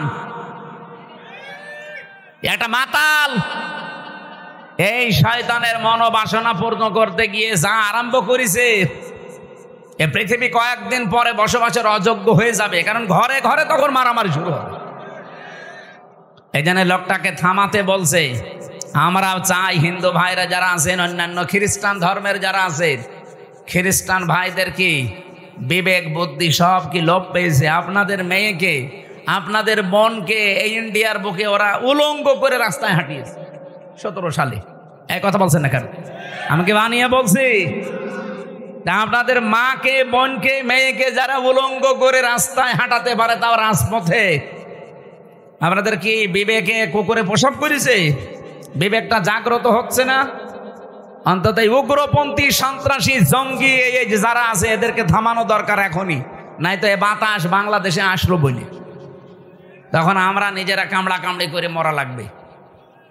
ওরা এমনি বারবার এই হাওয়া দিয়েছিল, কিন্তু বাংলাদেশের মানুষ যাই হোক কোনো হাওয়াতে ফলে নাই। ফুটবলকে একবার একজন জিজ্ঞাসা করছে যে এত লাথি খাও কেন? বলছে ভাই আমি মানুষের পামে ফুলি, লোকে আমারে হাওয়া দিয়ে ফোলায়, এই জন্য লাথি দেয়। আমি তো নিজে ফুলতে পারি না। আমি যদি নিজে ফুলতে পারতাম তাহলে আমাকে কেউ হাওয়া দিত না, আর আমাকে কেউ লাথি দিতেও পারতো না। মানুষ যেহেতু আমারে পাম দেয়, আবার লাথিও দেয়, তখন তো আমরা আর কোনো কারোর পামে হাওয়ায় ফুলতে রাজি না। সে আমেরিকা বলেন, ইন্ডিয়া বলেন, চীন বলেন, রাশিয়া বলেন, কারো হাওয়া পেয়ে ফুলতে পারবে? আমরা ফুলতে চাই আমাদের নিজেদের হাওয়ায়। এই কথা বলেন না কেন? আমার কথার অর্থ বোঝেননি? আমরা ফুলতে চাই কার হাওয়ায়? হঠাৎ করে 54 বছর পরে নারী কমিশন যতগুলো রিপোর্ট দিয়েছে, একটাও কোরআনের সাথে মিলছে? কেন এই মহিলাগুলো আগে 54 বছর ছিল না? ছিল। হঠাৎ এটা করছে কেন? এদের পেছনে রাঘব বোয়াল আছে। কারা আছে এখন টের পাওয়া যাচ্ছে। 13 জন মানুষকে, 10 জন মানুষকে নিয়ে আপনি কমিশন বানালেন। এই 10 জন মানুষের ভেতরে যে মহিলাগুলোর চেহারা দেখলাম সব টিপ পরা। কি কথা বলছেন না কেন? এইগুলো এই 15.5 বছর এই জালেমা মহিলাকে টিকিয়ে রাখার জন্য বিভিন্ন কথা বিভিন্ন সময় বলতো। এই দেশে কি শুধু ওই 10 জন আর মহিলা নেই দেশে? ডক্টর নাসিমা হাসানকে নেওয়া যায়নি? ঢাকা বিশ্ববিদ্যালয়ের যে শিক্ষিকা, এই যে কুমিল্লায় বাড়ি, বলেছিল আমার ছেলের কলার চেপে ধরেছেন কেন, জবাব দেওয়া লাগবে। এই মেয়েটাকে নেওয়া যায়নি কমিশনে? তাহলে উল্টা পাল্টা রিপোর্ট দিতে পারতেন না? এমন এমন রিপোর্ট দিয়েছে, শয়তান পর্যন্ত চিন্তা করছে যে আমিও তো এ চিন্তা করি না। ওদের প্রথম রিপোর্টে কি দেখেছেন? যে কোনো স্বামী যদি স্ত্রীর সাথে সহবাস করতে চায়, স্ত্রী যদি বলে না আমার এখন হবে না, এরপরও স্বামী যদি সহবাস করে তাহলে ধর্ষণ মামলা হবে। ধর্ষণ মামলা হলে জজ রায় দেবে। ধর্ষণের বিচার কি? ফাঁসি। কথা বলছেন না কেন? আপনার কি মনে হয় এই রিপোর্ট শুনে? বলেন তো। ভালো। আপনি রায় দেওয়ার জন্য তো সাক্ষী লাগবে। এখন মানুষের মনের অবস্থা তো আর কেউ জানে না। একই জোর করেছে আর স্ত্রী কি রাজি হচ্ছিল না, এটা তো স্বামী স্ত্রী ছাড়া কেউ জানে না। এখন ওই জায়গায় সাক্ষীর জন্য আপনাকে মানুষ বসিয়ে রাখা লাগবে, অথবা ইউটিউবারদের রাখা লাগবে।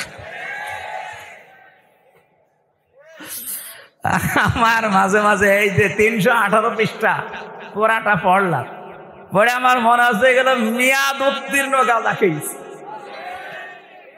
মানে মেয়াদ আলা গাঁজা খেলেও মানুষ এত নিচে নামে না। এই মেয়াদ পার হয়ে গেছে, ওই গাঁজা খেয়ে পোড়া মাতাল। এই জন্য এদেরকে এই নাটোরের পাশের জেলা পাবনায় পাঠানো দরকার। এরকম মানুষ বাইরে থাকলে সব সমাজ নষ্ট করে ফেলবে। কথা বলে না কেন? এটা তো 1 নাম্বার গেল, আর বাকিগুলো তো আরো খারাপ। 2 নাম্বারে দিয়েছে যে দেহ আমার সিদ্ধান্ত আমার। দেহ আমার সিদ্ধান্ত আমার মানে দেহ কার? এ দেহ আপনি আমার এই যে 33 বছর বয়স, 34 বছর আগে হামজা নামে কেউ আমি ছিলাম না। আমার মা বাবার দায়িত্ব ছিল বিছানায় থাকা, বাকি যা করার কে করেছে? দেহ আমার হয় কি করি? আলাহুল খালকু ওয়াল আমরু। আল্লাহ বলেন আমি বানিয়েছি, সিদ্ধান্ত। বলেন বলেন। এই আয়াতের পুরা বিরুদ্ধে লিখেছে তারা, যে দেহ আমার, সিদ্ধান্ত আমার। 3 নম্বরে তারা লিখেছে যে যারা যৌন কর্মী আছে, এদেরকে শ্রমিকের মর্যাদা দেওয়া লাগবে। আরে ভাই, যৌনকর্মী যারা, এরা যদি শ্রমিকের মর্যাদা পায়, তাহলে যারা ডাকাতি করে তারাও তো পুলিশকে বলবে, ভাই আমরাও শ্রমিক, আপনারা আমাদের ধরবেন না, কারণ এই ডাকাতি করা খুব রিস্কের কাজ।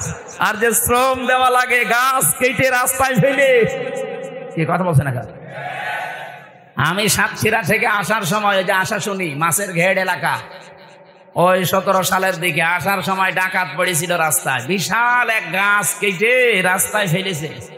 কেবল মনে হয় একটু আগে কেটে ফেলে রেখেছে, কারণ গাছ কাটছে 2-3 জন, সরিয়ে নিয়ে এসে একেবারে জায়গা মতো রাখতে দেখলাম। ওই যে সূর্য ইসের আলো জ্বলছিল লাইটের, ওর ঘাম ঝরছে। এখন আমি কাজ খুলে দিলাম, আমার দিকে তাকিয়ে বলছে, হুজুর আপনার টাকাও নেব, আল্লাহ মাফ করবে। আরে শয়তান, যা আছে নিয়ে আমার গাড়িটা আগে ছেড়ে দিই। আল্লাহরে বিশ্বাস আছে। কি বলছে? বলছে আমাদের এলাকায় আপনি মাহফিলে এসেছিলেন, আপনাকে আমরা চিনি, আপনার টাকাও নেব, আল্লাহ মাফ করবে, আপনি চলে যান। মানে গাছ এত কষ্ট করে ফেলে রেখেছো, ঘাম ঝরছে কপাল দিয়ে। ওরা তো তার পরের দিন প্রশাসনকে বলতে পারতো না যে ডাকাতি করা কি কষ্ট, আপনার তো টের পান না? গাছ কেটে 4-5 জন নিয়ে রাস্তায় ফেলে রাখা লাগে। এই দেখেন ঘাম ঝরছে, আমরা শ্রমিক। ওরা বলতে পারে না যে আমরা শ্রমিক, তাও তো ওদের শ্রমটা অন্তত হচ্ছে, এটা জুলুম হচ্ছে। তারপর কিন্তু যারা যৌনকর্মী, এদের ওপরে কি জুলুম করলেন আপনি? বলেন, আপনি কি একটা ন্যায় বিচার দিলেন তাদের উপরে? আমার মনে হয় আপনি পার্সেন্টেজ খুঁজে দেখবেন, রাজবাড়ির এই দৌলতপুর ঘাটে, যশোরের এই জায়গায়, আর নারায়ণগঞ্জেরটা তো বন্ধ হয়ে গেছে, যেখানে যেই পতিতালয় ছিল ওখানে যে দেখেন যত মহিলা আছে, একটাও নিজের ইচ্ছা করে আমার মনে হয় যায়নি, গেলেও খুব কম। হয়তো ধোকায় পড়ে গেছে, প্রবঞ্চনার শিকার হয়ে, অথবা প্রেমে ছাকা খেয়ে যে কোনো কায়দায় ওখানে গেছে, যে আর বেড়াতে পারে না। প্রতিদিন এই যে 8টা 10টা 15 20টা পুরুষের সাথে তারা কি প্রোটেস্ট কিছু নেয়? কিভাবে তাদের ব্যবহার করছে? আপনি যে বিশ্ব স্বাস্থ্য সংস্থা যে রিপোর্ট দেয়, স্বামী বাদে অন্যের সাথে মিলন যারা করে, এদের এই যে HIV কি বলে এটারে, এইডস হওয়ার সম্ভাবনা 100 ভাগের 99 ভাগ। আপনি এই কমিশনের মাধ্যমে রিপোর্ট দিয়ে যৌনকর্মীর উপর আপনি ন্যায় বিচার করেন না, আরো বিচার করছেন। ওদের সব এইডসের দিকে ছেলে দিয়ে, আমার মনে হয় ওরাও 2 দিন পরে দেখেন মিছিল বের করবে যে নারী কমিশন তো মানা দূরের কথা, ওদের ফাঁসি দিয়ে দিন। শয়তানরা আমাদের জীবনের উপর আরো অত্যাচার বাড়িয়ে দিচ্ছে। শুধু HIV, ওদেরকে এই যে 1 লক্ষ মানুষ আজ দেহ ব্যবসা করে সারা বাংলাদেশে, মানে একেবারে যেগুলো সরকারি হিসাবে, এই মানুষগুলোকে আমার মনে হয় আলেমদের পরামর্শ নিয়ে সরকারের যে বাজেটগুলো আছে এখান থেকে টাকা পয়সা দিয়ে এদের পুনর্বাসন করে দিন, হয় একটা কর্মসংস্থান দেন সম্মানজনক, তারা সম্মানজনক জীবন নিয়ে, তারা পরিবার নিয়ে, দরকার হয় যদি সেরকম পরিবেশ পায় বিয়ে শাদী করে জীবন চালাক। যে সমস্ত দেশ আছে যেখানে পতিতালয় চলে না, সেই দেশগুলো দেশে শিখে নেই, চলছে না পৃথিবীতে। আপনাকে কোন কারণে এই পাপের কাজ করা লাগবে? যেখানে জেনা ব্যভিচার ওপেন হয়ে যায়, সেই দেশে আমার আল্লাহর রহমতের দৃষ্টি আল্লাহ তুলে নেয়, গজবের দৃষ্টি নিক্ষেপ করে। বলেন নাউজুবিল্লাহ। এই দেশটাকে গজবে ফেলে দেওয়ার জন্য এরা কাজ করছে, আর এদের পেছনে কিছু রাঘব পোয়াল আছে।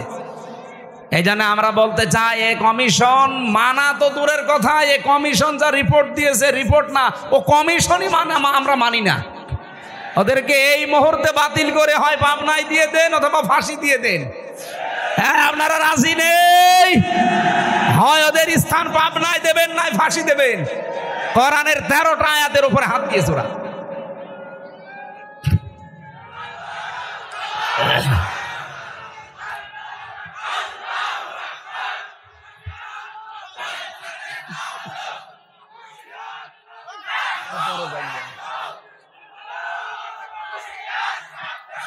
আমার ভাইরা,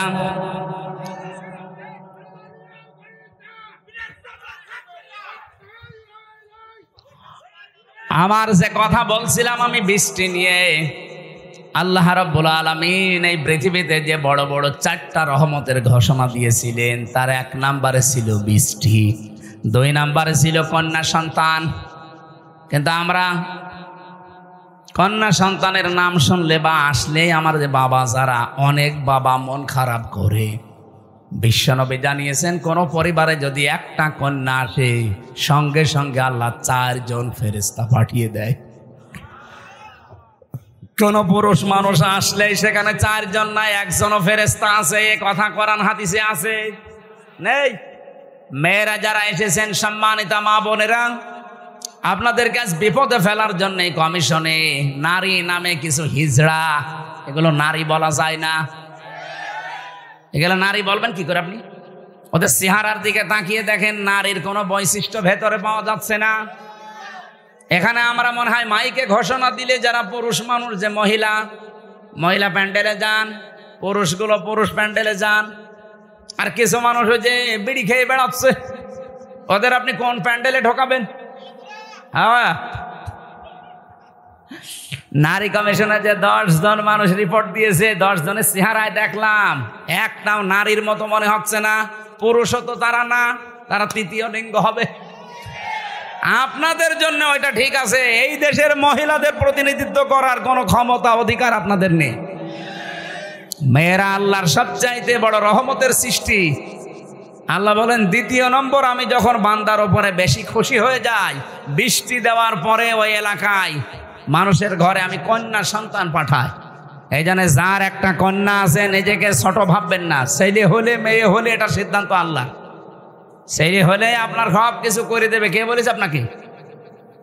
মেয়ে হলে দুনিয়া আখেরাত দুইটাই উজ্জ্বল হয়ে যাবে। দুনিয়া তো আছেই, যদিও আমাদের এই দেশে ইসলাম না থাকার কারণে মেয়েদের অনেক অধিকার নষ্ট হচ্ছে। ইসলাম আসলে অধিকারগুলো পঙ্খানো মেয়েরা ফিরে পাবে। ওরা মেয়েরা মেয়েদের নাম দিয়ে বলেছে এদের অধিকার নেই, সমান অধিকার এদের দেওয়া লাগবে। কিভাবে দেবেন আপনি? আমি পুরুষ মানুষ, হাফ প্যান্ট পরে আমি খেজুর গাছে অন্তত রস পাড়তে পারবো, মেয়েরা পারবে?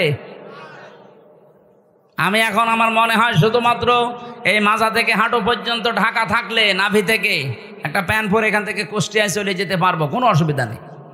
একটা মেয়ে লোকে যেতে বলে তো পারে? কুষ্টিয়া না, এখান থেকে এই নাটোরের বাজার পর্যন্ত গেলে চারিদিকে সেল্লিবিল্লি হয়ে যাবে। আর ওদের বলে সমান অধিকার দেওয়া লাগে। অধিকার সমান কিসের? ওদের মর্যাদা আমাদের চাইতে 3 গুণ বেশি। সুবহানাল্লাহ বলতে পারেন নাই? এই জন্য মেয়ে যাদের বাড়িতে আসে, হযরত ওমর বলেন, যে বাড়িতে একটা মেয়ে আছে মনে করবেন সেই বাড়িতে আল্লাহর একটা জান্নাত আছে। সুতরাং যারা মেয়ের বাবা আছেন, 1 মেয়ের বাবা আপনার একটা জান্নাত, 2 মেয়ের বাবা আপনার 2টা জান্নাত, 3 মেয়ের বাবা আপনার 3টা জান্নাত। আল্লাহ রাব্বুল আলামিন আমাদেরকে 3টা মেয়ে দিয়েছে। আল্লাহ আমাদেরকে যেন নবীর এই হাদিস অনুযায়ী জান্নাতেও এরকম 1টা 2টা 3টা করে দান করেন, বলেন আমিন। 3 নম্বরে একটু ভালো করে শুনবেন হাদিসটা। আল্লাহর নবী বলেন 3 নম্বরে আল্লাহ যখন বেশি খুশি হয়ে যায় তখন ওর বাড়িতে আল্লাহ মেহমান পাঠায়। কিন্তু আমাদের তো সমস্যা, মেহমান আসলে আমাদের মন খারাপ হয়ে যায়। 4 নম্বরে বিশ্বনবী মুহাম্মদ রাসূলুল্লাহ জানিয়েছেন, এই পৃথিবীতে আল্লাহ সব চাইতে যখন একেবারে খুব বেশি বান্দার উপরে খুশি হয় তখন তাকে রোগ দেয়। এই জন্য রোগ শোক হলে আপনার জীবনের অপরাধগুলো আল্লাহ মাফ করেন। জানা অজানা যত অপরাধ করেছিলেন এগুলো আল্লাহ আস্তে আস্তে রোগের কারণে, যদি জ্বর হয় এই জ্বরের কারণে একটা গুনাহ আল্লাহ মাফ করে দেয়। পথে চলতে ফিরতে হোঁচট খেয়েছেন, হোঁচট খেয়ে হঠাৎ করে নখ ভেঙে গেছে, রক্ত বের হচ্ছে, মনে করবেন আমার একটা গুনাহ আল্লাহ মাফ করে দিয়েছে। এই জন্য রোগ শোক হলে আল্লাহর কাছে শিকায়েত করা না, অভিযোগ করা না, আরো শুকরিয়া করা দরকার। যদিও দুনিয়ায় কষ্ট হচ্ছে, এই কষ্টের মাধ্যমে আমার জীবনের পরবর্তী যে জীবন আমার আখিরাতের শুরু হচ্ছে, এটা শান্তি, স্বস্তি এবং কল্যাণময় আল্লাহ করার চেষ্টায় আছে। সুবহানাল্লাহ।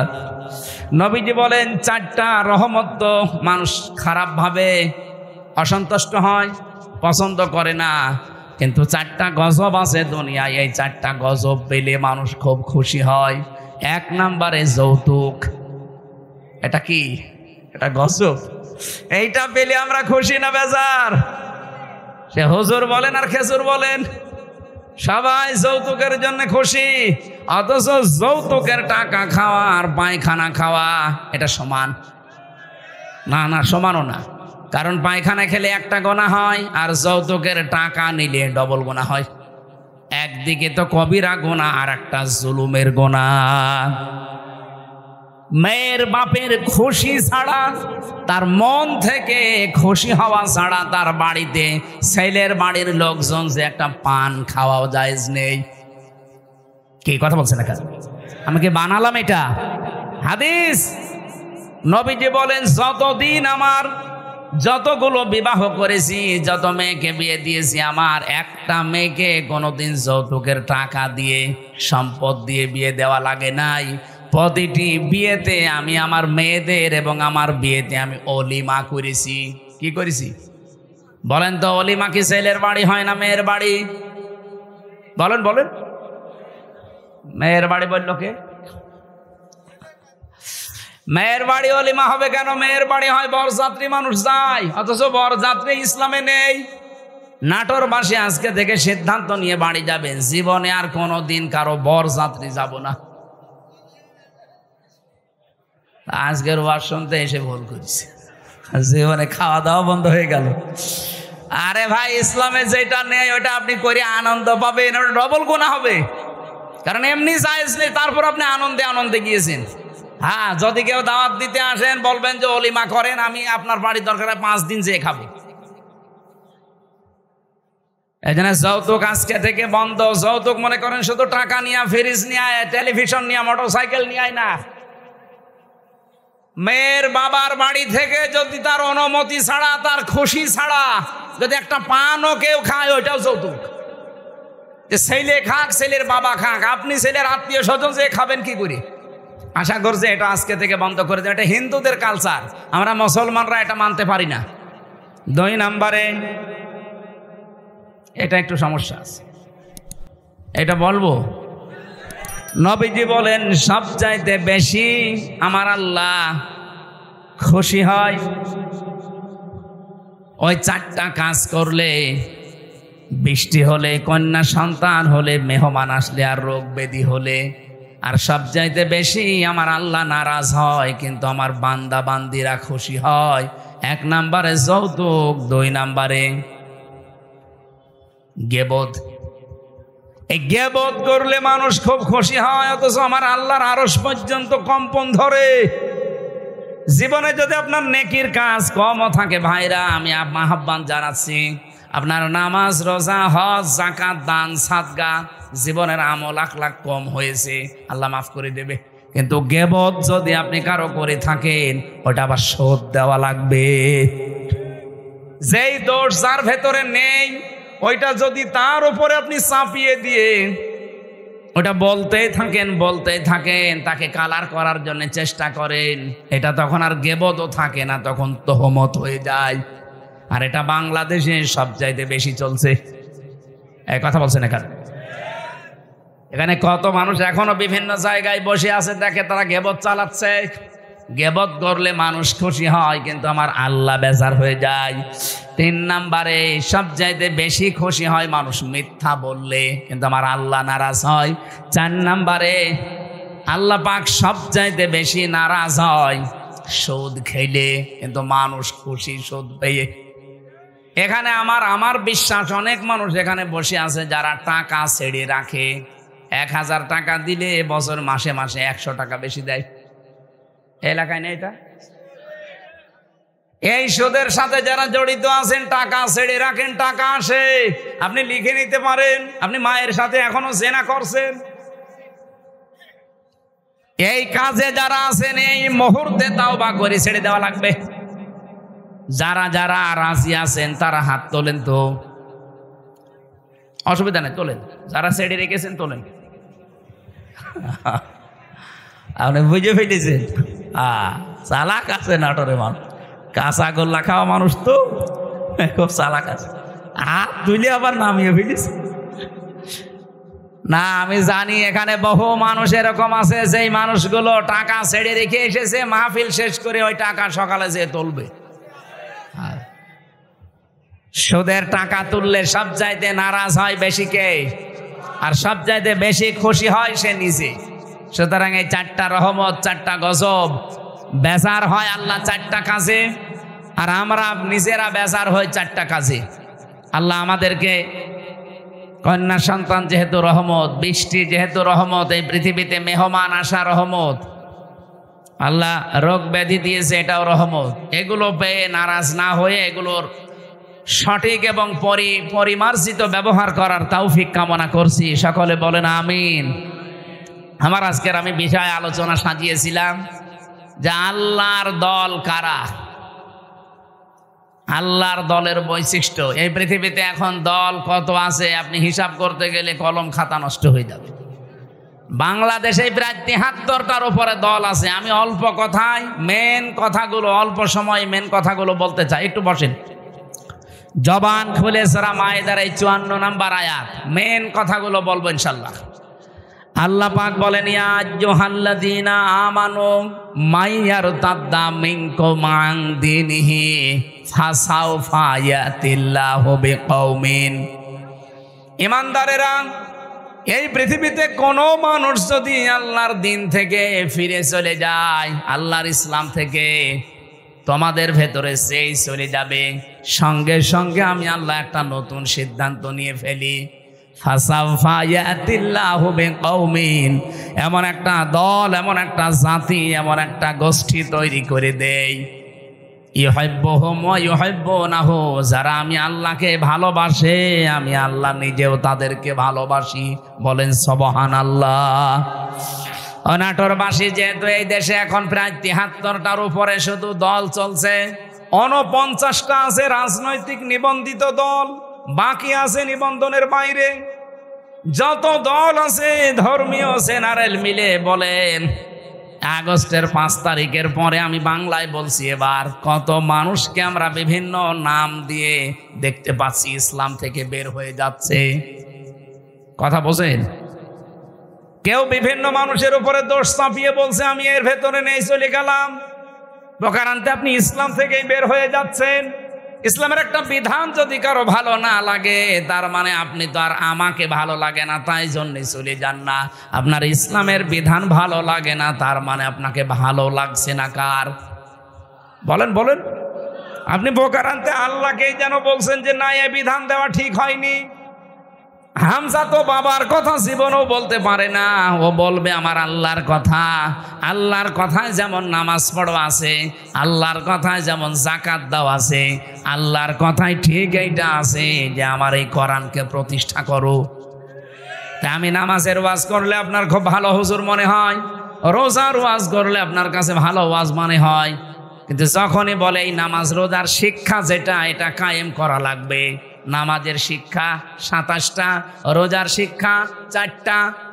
এইগুলো যদি আমি এখন বাংলায় কায়েমের কথা বলি এই সমাজে, যেটা কায়েম করা দরকার কোরআন দিয়ে, তখনই আপনার কাছে রাজনীতি মনে হয়। আপনি কি আমার চাইতে কোরআন বেশি বোঝেন? আপনি কি শামীম ওসমানের মতো হয়ে গেছেন? বলছে আমি কি ইসলাম বুঝি না? আমাদেরকে ইসলাম বোঝাতে আসবেন না। প্রতিদিন নাকি উনি 72 রাকাত নামাজ পড়ে। এটা যে ডাহা মিথ্যা কথা। এখানে যদি আলেম থাকে জিজ্ঞাসা করেন, দেখেন তো সর্বোচ্চ তাহাজ্জুদের নামাজ 8 রাকাত থেকে 12 রাকাত। কি কথা বলছেন? 8 রাকাতের উপরে তাহাজ্জুদের নামাজ আপনি কোথায় পেলেন? খুব বেশি হলেও নাই 12 রাকাতের উপরে তাহাজ্জুদের নামাজ নেই। নবীজি হয় 8 রাকাত পড়তেন, নাই 12 রাকাত পড়তেন। এরপরে এই বেতের পড়ে উনি পড়াটা কমপ্লিট করে দিতেন। আর উনি নাকি 72 রাকাত নামাজ পড়ে তাহাজ্জুদ। ওরা দাহা মিথ্যা কথা। ওরা 2টা 3টায় মাল খেয়ে ঘুমায়, ও তাহাজ্জুদ ফজরের নামাজ তো পড়ে না। আপনি তো ইসলাম থেকে বের হয়ে গেছেন প্রকারান্তে হামজার উপরে দোষ চাপিয়ে, যে ওদের দোষ আছে, 24-এর দোষ, 71-এর দোষ, 47-এর দোষ। এই কথা না বোঝার ভান করে থাকবেন না। আগস্টের 5 তারিখের পরে বহু মানুষকে আমরা দেখলাম আল্লাহর দিন থেকে প্রকারান্তে ইসলাম থেকে বের হয়ে চলে যাচ্ছে। ওরা আমাদের ভয় দেখাতে চায় যে আমরা চলে গেলে তোমরা নিরুপায় হয়ে যাবে। আরে ভাই, ইসলাম তো আর আমার না, আর আমি ইসলামের মালিকও না, ইসলামও আমার না, ইসলামের মালিকও আমি না। আমার মালিকও আল্লাহ, ইসলামের মালিকও আল্লাহ। আমি শুধু খাদেম। কথা বলুন, আমি খেদমত করছি, আমার একটা পাওনা বাকি আছে। এই যে সভাপতি সাহেবকে যদি উনি বলে এই জমিনটা আমার, আপনারা কাজ করেন, সারাদিন করেন, বিকাল 5টায় আপনাদের বেতন দিয়ে দেব। এখন বলেন তো জমিনের মালিক কি? আমি মালিক উনি না, আমরা কি কামলা খাদেম, কাজ করে খাই। এই জমিনও আমার না, জমিনে যেটা আমরা বপন করছি, এই বীজ বা ধান লাগাচ্ছি, চারা, এগুলোর মালিকও আমরা না, সবের মালিক উনি। আমরা শুধু টাকা পাওয়ার আশায় আছি, বিকাল 5টায় বেতন দিয়ে দেবে, ওইটা নিয়ে আমার সংসার চলবে। নাটোরবাসী, এই বাংলাদেশের এই জমিনটা আমার আল্লাহর, এ কোরআনও আল্লাহর, জমিনে আল্লাহর, কোরআন আল্লাহর, ওনার জমিনে ওনার আইন, ওনার কোরআন প্রতিষ্ঠা করবে। এই দেশে যারা আল্লাহর খাদেম, গোলাম, বান্দা, তারা আল্লাহর বান্দা দাবি করে যারা আল্লাহর কোরআনের আইন বাদ দিয়ে মানুষের তৈরি করা আইন কায়েম করতে চায়, আল্লাহর কসম এই মানুষগুলো বেতন পাওয়া দূরের কথা, ওদের খবর আছে। বিকাল 5টা পর্যন্ত আমাকে এই জমিনে টিকে থাকা লাগবে। বিকাল 5টা মানে জীবনের শেষ দিন। এক কথা বলছেন এখানে, বিকাল 5টা মানে জীবনের শেষ দিন, কারণ আমার একটা বেতন পাওয়ার সময় আসবে। আমার যখন চোখ বন্ধ হয়ে যাবে, ওয়াবুদু রাব্বাকা হাত্তা ইয়াতিয়াকাল ইয়াকিন, আল্লাহ বলেন ওই পর্যন্ত ইবাদত করতে থাকো, আমার দিনের সাথে লেগে থাকো, যতদিন ইয়াকিন না আসে। ইয়াকিন মানে না, ইয়াকিন মানে মৃত্যু। ইয়াকিন মানে বিশ্বাস, এটা আলাদা ইয়াকিন। আর এখানে ইয়াকিন মানে মৃত্যু, মরণ যতদিন না হবে ততদিন পর্যন্ত দিন কায়েমের জন্য আপনাকে টিকে থাকা লাগবে। কারণ আমরা এখনো আমাদের বেতন পাইনি, পেয়েছি? বলেন বলেন, আমাদের চূড়ান্ত বেতনের না 1000 টাকা কি জান্নাত, ওইটা যতদিন আমি না পাবো ততদিন পর্যন্ত আমার চেষ্টা অব্যাহত থাকবে। এখন যদি আপনি আমাকে বাধা দিতে আসেন, এই জমিনে ধান লাগিয়েছিলাম কিন্তু বিকাল 5টা বাজার আগে আপনি তুলে ফেলছেন, আপনি যত বড়ই মস্তান হন, আমরা যারা 8-10 জন মিলে ধান লাগিয়েছি, যদি আপনার সাথে নাও পারি তাও বাধা দেব। কারণ আমি তো এখনো বেতন পাইনি। আপনি ধান তুলে ফেললে ওনারা বেতন দেবে, উনি এসে আমাদের আরো গরম দেবে। ওই সারাদিন নষ্ট করলে, ধান তুলে ফেলেছে কিছুই বলনি, বেতন দেওয়া দূরের কথা, আরো 500 টাকা করে দিয়ে যাও। যে জমিন আল্লাহর, কোরআন আল্লাহর, আমরা তো খাদেম, কামলা, 5 জন মনীষ, লেবার যাই বলেন, আমরা চেষ্টা করে যাচ্ছি। আমাদের চেষ্টা হচ্ছে জমিনে এটা প্রতিষ্ঠা করা। হ্যাঁ, পদ্ধতি আমাদের ভুল হতে পারে, কেউ কেউ গণতন্ত্রের পদ্ধতি নিয়েছে, আপনার পদ্ধতি ভুল হতে পারে, কিন্তু আমার মন তো ঠিক আছে যে আমি জমিনে আল্লাহর দিন কায়েম করব। হ্যাঁ, কথা বলেন না কেন? হ্যাঁ বলেন। আফগানিস্তান তারা একটা পদ্ধতি নিয়েছে, তারা এক পদ্ধতি নিয়ে তারা অলরেডি কায়েম করে ফেলেছে। তুরস্ক একটা পদ্ধতি নিয়েছে, আপনি মোরসির দিকে তাকান, সে একটা পদ্ধতি নিয়েছিল, যে যেখানে ইসলাম কায়েমের জন্য চেষ্টা চালাচ্ছে। পদ্ধতি ভুল হতে পারে কিন্তু তার কর্ম তো ঠিক আছে, তার মনের আকাঙ্ক্ষা, আশা, তামান্না এই যে আল্লাহর জমিনে আমি জীবনের শেষ দিন পর্যন্ত অন্তত দেখতে চাই যেটা কায়েম হয়েছে। আমার রাস্তা ভুল হলে কি আমি একটু ঘুরে ফিরেও আসতে পারবো না জায়গায়? এখন যদি একে ভাইকে বলি যে আমি নাটোরে যাব, উনি একটা রাস্তা দেখিয়েছে, মোসাম ভাইকে বললাম নাটোরে যাব, উনি আমারে দেখিয়েছে সেই বড়াই গ্রাম গুরুদাসপুর ঘুরে। হ্যাঁ, আমি নাটোরে যেতে পারবো ঠিক, এদিকে গেলে হয়তো 1 ঘন্টা লাগবে, এদিকে 1.5 ঘন্টা লাগবে, কিন্তু রাস্তা তো ঠিকই আছে, জায়গা মতো আমি যেতে পারবো। একটু সময় বেশি লাগবে, কম লাগবে।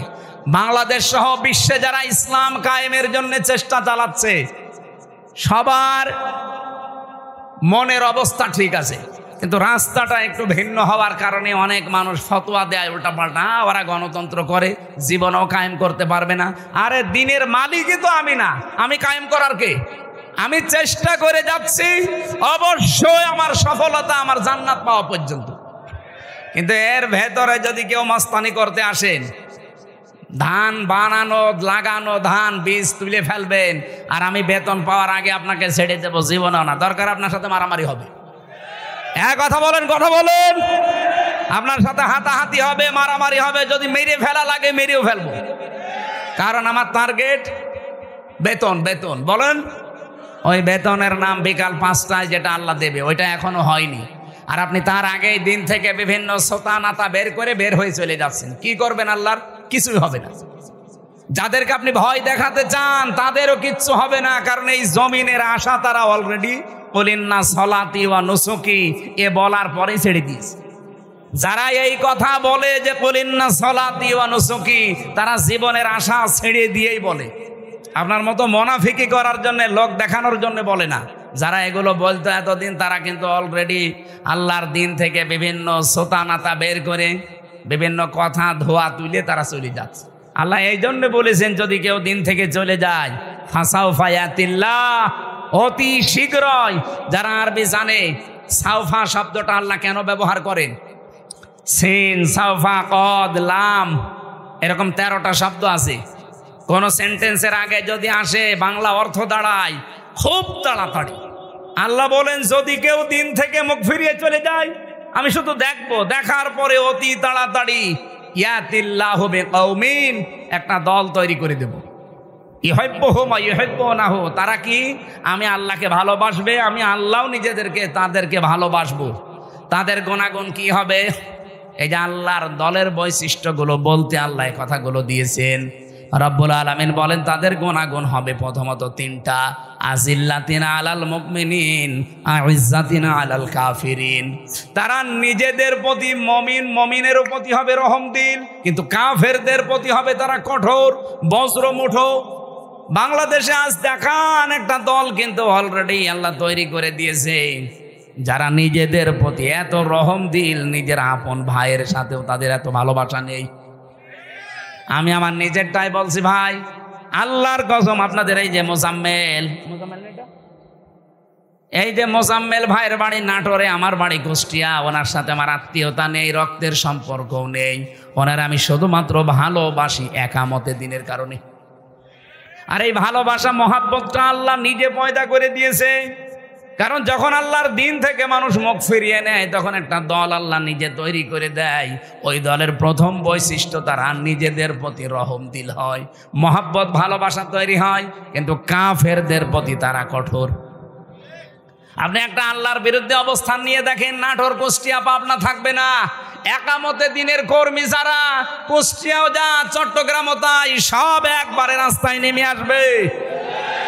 কারণ কাফেরদের প্রতি আমাদের কঠোরতা এটা তৈরি করে দিয়েছে কে? আপনি অন্যান্য কিছু খেয়াল করে দেখেন, তারা নামে কিনা জীবনও পাবেন না। ইউজাহিদুনা ফি সাবিলিল্লাহি ওয়া লা ইয়াখাফুনা লাওমাতা লাইম। তারা আল্লাহর দিন এই জমিনে প্রতিষ্ঠা করার জন্য জিহাদ করবে, সংগ্রাম করবে, চেষ্টা চালাবে, পরিশ্রম করবে, প্রচেষ্টা করবে, কিন্তু কোনো ওয়ালা ইয়াখাফুনা, ভয় পাবে না, লাওমাতা লাইম, কোনো তিরস্কারকারীর তিরস্কারকে তারা পাত্তা দেবে না। আমি যেই দিন থেকে কুলিন্না সলাতি ওয়া নুসুকি ওয়া মাহইয়ায়া ওয়া মামাতি লিল্লাহি রাব্বিল আলামিন বুঝে বুঝে পড়েছি, ওই দিন থেকে কে আমার পেছনে লেগেছে, কে বদ করে, আমার উপরে আন্দাজে দোষ চাপায়, কোনো কিছু আমার মনে আর স্থান নেই। আমার মনে হয় এই দেশে যারা একামতে দিনের কর্মী, আল্লাহর কসম, তাদেরকেও আপনি এইভাবেই পাবেন। কোনো তিরস্কারকারীর তিরস্কারকে তারা পাত্তা দেবে। আমাকে রাজাকার পর্যন্ত বলা হয়েছে, কিন্তু আমি কি রাজাকার? আমার 33 বয়সে যদি রাজাকার হয়, কিন্তু এই কথা বলে আপনি দাবিয়ে রাখবেন, আপনি বলবেন ও শিবিরের রক্কাটা কর্মী, এই কথা বলে দাবিয়ে রাখবেন। ও জামাত ইসলাম করে, ও চরমনার মুরিদ, এই কথা বলে দাবিয়ে রাখতে পারবেন না। কারণ কোন তিরস্কারকারীর তিরস্কারকে আমি থোড়াই কি আর পাত্তাই দেই না। এই গুণটা তৈরি করে দিয়েছে কে? আল্লাহ বলেন, যালিকা ফাদলুল্লাহ, এটা আল্লাহর অনুগ্রহ, যাকে তাকে আল্লাহ দেয় না। ইউতিহি মাইয়াশা, যাকে আল্লাহ ইচ্ছা করে তাকে দেয়। সুতরাং এই বাংলাদেশে আল্লাহর দলের বৈশিষ্ট্য 3টা পেলাম। তারা নিজেদের প্রতি রহমদিল হবে, কাফেরদের কোনো বিধান যদি দেখে, কাফেরদের কোনো কাজ কারবার দেখলে তারা বজ্রকণ্ঠ হয়ে যাবে।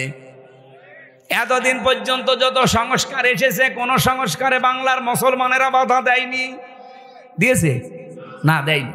কিন্তু নারী কমিশন 13টা রিপোর্ট দেওয়ার পরে আমরা বাধা দিয়েছি কেন? কারণ তারা শুধুমাত্র সংস্কার করে না, তারা আল্লাহর কোরআনে হাত দিয়েছে। আর এই জায়গায় তখন আমরা এক হয়ে গেছি। হেফাজত নেই, চরমনা নেই, জামাত ইসলাম নেই, খেলাফত নেই, সব তখন বাংলাদেশে এক। আপনি দেখেননি, সব এক হয়ে বলেছে না এটা তো মানা দূরের কথা, এ কমিশনই মানি না। আমির জামাত ডাক্তার শফিকুর রহমান এটা বলে নাই যে কমিশন তো দূরের কথা, ও কমিশনই মানি না।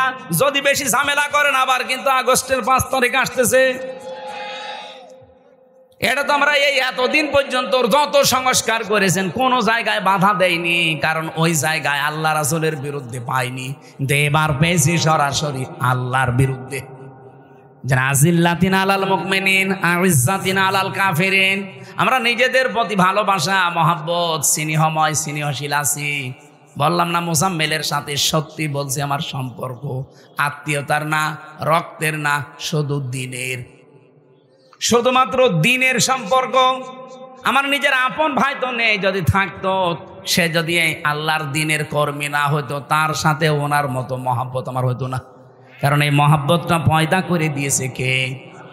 2 নম্বরে আমরা কাফেরদের প্রতি কিন্তু কঠোর, যেহেতু ওরা নারী সংস্কারের নাম নিয়ে আল্লাহর কোরআনের 13টা আয়াতে অলরেডি হাত দিয়েছে, এই জন্য ওরা কাফের। বলেন, আমরা মনে হয় ওদের জানাজা পড়া এখন তওবা না করলে ঠিক হবে না। যারা এই নারী কমিশনে আছেন, যদি সাপোর্টও কেউ করেন, আপনিও কাফের, আপনার প্রতিও আমরা বাধ্য হব কঠোর হতে।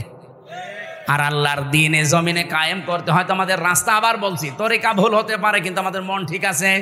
আমরা চাই আল্লাহর জমিনে আল্লাহর সিদ্ধান্ত চলবে। এই জায়গায় কেউ যদি বাধা দেয়, তিরস্কার করে, উল্টাপাল্টা গালি দেয়, থোড়াই কি আর জীবনে কিছু মনে করি নাই, করবো না। এটা বৈশিষ্ট্য কে দিয়েছে? ইউজাহিদুনা ফি সাবিলিল্লাহ।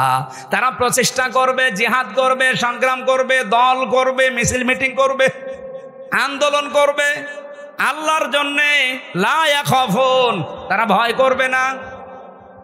লাউমাতা লাইম, কোন তিরস্কারকারীর তিরস্কারকে আপনি এবার নিজের নিরপেক্ষ দৃষ্টি দিয়ে বলেন। এই যে 3টা গুণ বললাম, সারা বাংলাদেশে তো 73টার উপরে দল আছে। কোন দলের বৈশিষ্ট্যে এই 3টা গুণ আপনি পান বলেন? আপনি আন্দাজে বলবেন না, আপনাকে বলাও দরকার নেই, মনে মনে সিদ্ধান্ত নিয়ে দেখেন। এই কোরআনের সূরা মায়েদার 54 নম্বর আয়াতের সাথে কোন দল, বাংলাদেশের তো 73টা দল আছে, কোন দলের সাথে মিলছে?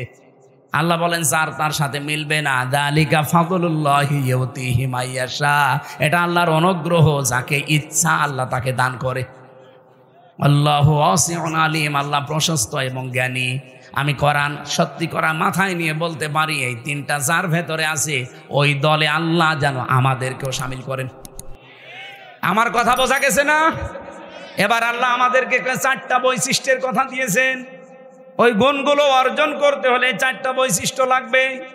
55 নম্বর আয়াতে আছে, আর 56 নম্বর আয়াতে আছে এই দল বিজয়ী হবে। কারণ বিজয়ী হওয়া এটা আমি আল্লাহ আমার জন্যে আর ইমানদারদের জন্যে আমার রাসূলের পক্ষ থেকে আমি এটা লিখে দিয়েছি। কাতাবাল্লাহু লিআগলিবান্না আনা ওয়া রুসুলি। বিজয়ী হওয়া এটা আমি আল্লাহ আমার নিজের জন্য লিখে দিলাম। দুনিয়ায় যা কিছুই দেখো না কেন, সর্বশেষ বিজয়ের মালা পরবে কে? এটা আল্লাহ লিখে দিয়েছেন। এই জন্য আল্লাহ যেহেতু একটা দল নিচে তৈরি করে দেবে, ওই দলের বৈশিষ্ট্য যেগুলো বললাম, এগুলো যেই দলের ভেতরে পাবেন, মনে করবেন ওদেরকে আল্লাহ নিজে বানিয়েছে। এই আয়াত আমি নিজে এখন বানালাম। এত সহজ বাংলায় বলার পরও কিছু মানুষ এখনো বোঝে না। আমার মনে হয় ও আজরাইল দেখার আগে আর বুঝবে না। এখন আপনার ভেতরে যা ভালো লাগে তাই করেন, যান, আপনাকে ছেড়ে দিলাম। ফাসাউফা ইয়াতিল্লাহু বিকওমিন, অতি শীঘ্র একটা দল আমি বানিয়ে দেব, যে এই দলকে ইউহিব্বুহুম ওয়া ইউহিব্বুনাহু, তারা আমাকে ভালোবাসবে, আমিও তাদের ভালোবাসবো। আপনি খেয়াল করে দেখেন, এই গুণগুলো যাদের ভেতরে পাবেন, আপনি তাদের সাথে অ্যাক্টিভ হবেন, মনে করবেন আল্লাহ আপনাকে এই দলে শামিল করে নিয়েছে। আর যাকে তাকে তো করবেও না। কি করবে? কালকে লালপুরের আলোচনা এটা ছিল, আল্লাহ যাকে তাকে তার দিনের কাজ একামতে দিন প্রতিষ্ঠার জন্য নিয়ে যায় না। আল্লাহু ইয়াজতাবি ইলাইহি মাইয়াশা ওয়া ইয়াহদি ইলাইহি মাইয়ুনিব। যে লোকটা মন থেকে আল্লাহর দিকে ফিরে আসতে চায়, তাকে আল্লাহ এই কাজের জন্য নির্বাচিত করে। এই দেশে লক্ষ লক্ষ মানুষ আছে, সবাই একামতে দিনের কাজে লাগে না। যাকে আল্লাহ ভালোবাসে, যাকে আল্লাহ নির্বাচিত করেছে, যাকে আল্লাহ বাছাই করেছে, তাকে এই কাজে লাগায়। এখন আপনি বাছাইয়ের ভেতরে নেই, আপনি আছেন ছাঁটাইয়ের ভেতরে, তা আপনাকে আমি জোর করে নিয়ে আসবো কি করি? আমার কথা বোঝা গেছে? না বুঝলে এখানে আসেন, আসেন, এদিকে আসেন। আমি আশা করি আমার আয়াত আমি অল্প কথায় হলেও বোঝাতে পেরেছি। আল্লাহ যেহেতু একটা দল তৈরি করে দিয়েছেন, এই দলের বৈশিষ্ট্য বললাম, যার সাথে মিলবে, যদি আওয়ামী লীগের সাথে মেলে ওনাকে আবার নিয়ে এসে আবার দল করবেন, যদি বিএনপির সাথে মেলে বিএনপির সাথে করবেন, জামাতের সাথে মেলে জামাতের সাথে করবেন, যার সাথে মেলবে এইটার পক্ষে আমরা থাকতে চাই। এর বাইরে কোনো বাবা দাদা খালুর কথা আমরা আর শুনতে রাজি না। এতদিন শুনে শুনে কপালে আগুন লাগিয়েছে। আল্লাহ আমাদেরকে যে দল একটা তৈরি করার কথা বললেন, ওই দলের বৈশিষ্ট্য দিলেন, কোরআন থেকে শুনলাম। এই দলে অন্তত দয়া করে আমাকেও যেন সামিল করেন, আমাকে যেন বাছাইয়ের ভেতরে রাখেন, ছাঁটাই করে না দেন। আল্লাহর একটা নিয়ম আছে, ছাঁটাই আর বাছাই। আল্লাহ আন্দাজে কাউকে কেউ খালি খালি ছাঁটাইও করে না, কাউকে বাছাইও করে না। বাছাই করতেও কিছু নিয়ম আছে, ছাঁটাই করতেও কিছু নিয়ম আছে। বাছাই করার নিয়ম কি? এই যে গুণগুলো আস্তে আস্তে পয়দা করে দেবে। আর ছাঁটাই করার নিয়ম হচ্ছে গুণ পয়দা করার জন্য আল্লাহ তার মন তৈরি করে দেয়, কিন্তু এই লোকটার মনই নেই। এই যে গিরিশচন্দ্র সেন, এই লোকটা পুরা কোরআন শরীফের বাংলা করেছে পুরাটা, এবং কি তাফসির লিখেছে, কিন্তু লোকটা মুসলমান হয়নি। আপনি নরসিংদী যান, ওর বাড়িতে ওকে পুড়িয়ে ফেলেছে, ওর বাড়িটা আছে। আমি নিজে গিয়ে দেখেছি। এই লোকটা পুরা কোরআন, ওর জীবনী নিয়ে পড়ছিলাম, পুরা কোরআন শরীফ বাংলা করেছে। আপনি যা তা মনে করছেন, অর্থ করে তাফসির করেছে। আর তাফসির যারা করে, যারা যারা বসে জিজ্ঞাসা করেন, এক একটা শব্দের কমপক্ষে একাধিক, অন্তত 3টা শব্দের অর্থ তো জানাই লাগবে। দরবা মানে মারা, দরবা মানে দৃষ্টান্ত দেওয়া, দরবা মানে সফর করা, এরকম 33টা অর্থ আছে এক একটা শব্দের। লক্ষ লক্ষ শব্দ আছে, প্রতিটি শব্দের এরকম 33টা কমপক্ষে অর্থ আপনি জানবেন। এই জানার পরে কোন জায়গায় কোন অর্থ সেট হয়, মানে অ্যাপ্রোপ্রিয়েট হয়, পারফেক্ট হয়, ওইটা ওই জায়গায় বসাবেন, তারপরে তাফসির লেখা সহজ হবে। এই হিন্দু আমার চাইতে কোরআন শরীফ কত বেশি পড়েছে। এখানে ইনি আলেম কিনা জানি না, হাসি তো যত আলেম বসে আছে আমি গ্যারান্টি দিয়ে বলতে পারি, একজনও বুকে হাত দিয়ে বলতে পারবেন না যে পুরা কোরআন শরীফের প্রতিটি শব্দের অর্থ আমার জানা আছে। ও পুলিশকে জিজ্ঞাসা করেন, পুলিশও পারবে না। পারবেন না? না, ওনার তো এই লাইনের লোক না, জেনারেলের শিক্ষিত, আলেমরাই পারবে না। আমি নিজেও আমার মনে নেই ভাই, আমি সত্যি কথা বলছি। আমি পড়েছিলাম, পুরাটা শেষ করেছি, তবে একবার দুইবার না, কমপক্ষে 70 বারের উপরে জেলখানায় থাকতে পড়েছি। অনার্স মাস্টার্স করার সময় তো কত সবার পড়েছি, আমার সব মনে নেই। এখন আবার স্টাডি করা লাগবে। আজকের আয়াতের প্রত্যেকটা শব্দের অর্থ আমার মনে আছে, কিন্তু পুরা কোরআন শরীফের আমার মনে নেই। অথচ বেটা হিন্দু মানুষ, কি মেধা ছিল বলেন তো, প্রতিটি শব্দের একাধিক অর্থ একেবারে নখদর্পণে। তাও যেখানে যেটা খাটে, যেখানে যেটা মিলে মিল হয়, ঠিক ওইভাবে লিখেছে পুরা কোরআন শরীফের। অথচ লোকটা মরে যাওয়ার পরে ঈমান পায়নি, মরে যাওয়ার পরে জানাজা হয়নি, কবরে দেয়নি, আগুন দিয়ে পুড়িয়ে ফেলেছে। কারণ ও আল্লাহর বাছাইয়ের ভেতরে ছিল না, ছাঁটাইয়ের ভেতরে ছিল। আল্লাহ আপনাকে বাছাই করবে না ছাঁটাই করবে, এটা আপনার মনের ওপরে। এখন আপনি কি করবেন সিদ্ধান্ত নিয়ে বাড়ি যান। আমি যে জেলখানায় মেয়েদের যে বই লিখেছিলাম, তাদের যে পারিবারিক জীবনের সমস্যা এবং তার সমাধান, বিশেষ করে মেয়েদেরটা আপনারা নেবেন। এটা শুধুমাত্র নারীদের জন্য আর একটা পুরুষের জন্য আছে। এটা পড়া, ওদের পরিবারে যে সমস্যা করে কি কি জিনিস নিয়ে, 120 পৃষ্ঠা, এটা ওদেরকে পড়াবেন, কাজে লাগবে। কোথায়? এখানে আছে, ওই যে ওই গাড়িতে আছে, যাওয়ার সময় নিয়েছেন এই যে গাড়িতে। আর এই যে সিস্টেমটা নেবেন, যারা শিক্ষিত মানুষ তারা নেবেন, এটা অনেক তথ্য দিয়েছি। আর মেয়ে যে মাদ্রাসার মাহফিল, তো এরা টাকা পয়সার জন্য আর আবার আহ্বান জানাচ্ছে, টাকা তোলেনি একবার। আরও যারা দিতে চান, যদি থাকে, আপনারা যাওয়ার সময় বিভিন্ন জায়গায় ওদের লোক থাকলে দিয়েছেন। আর হ্যাঁ, ব্যাগ নামিয়ে দেবো আবার।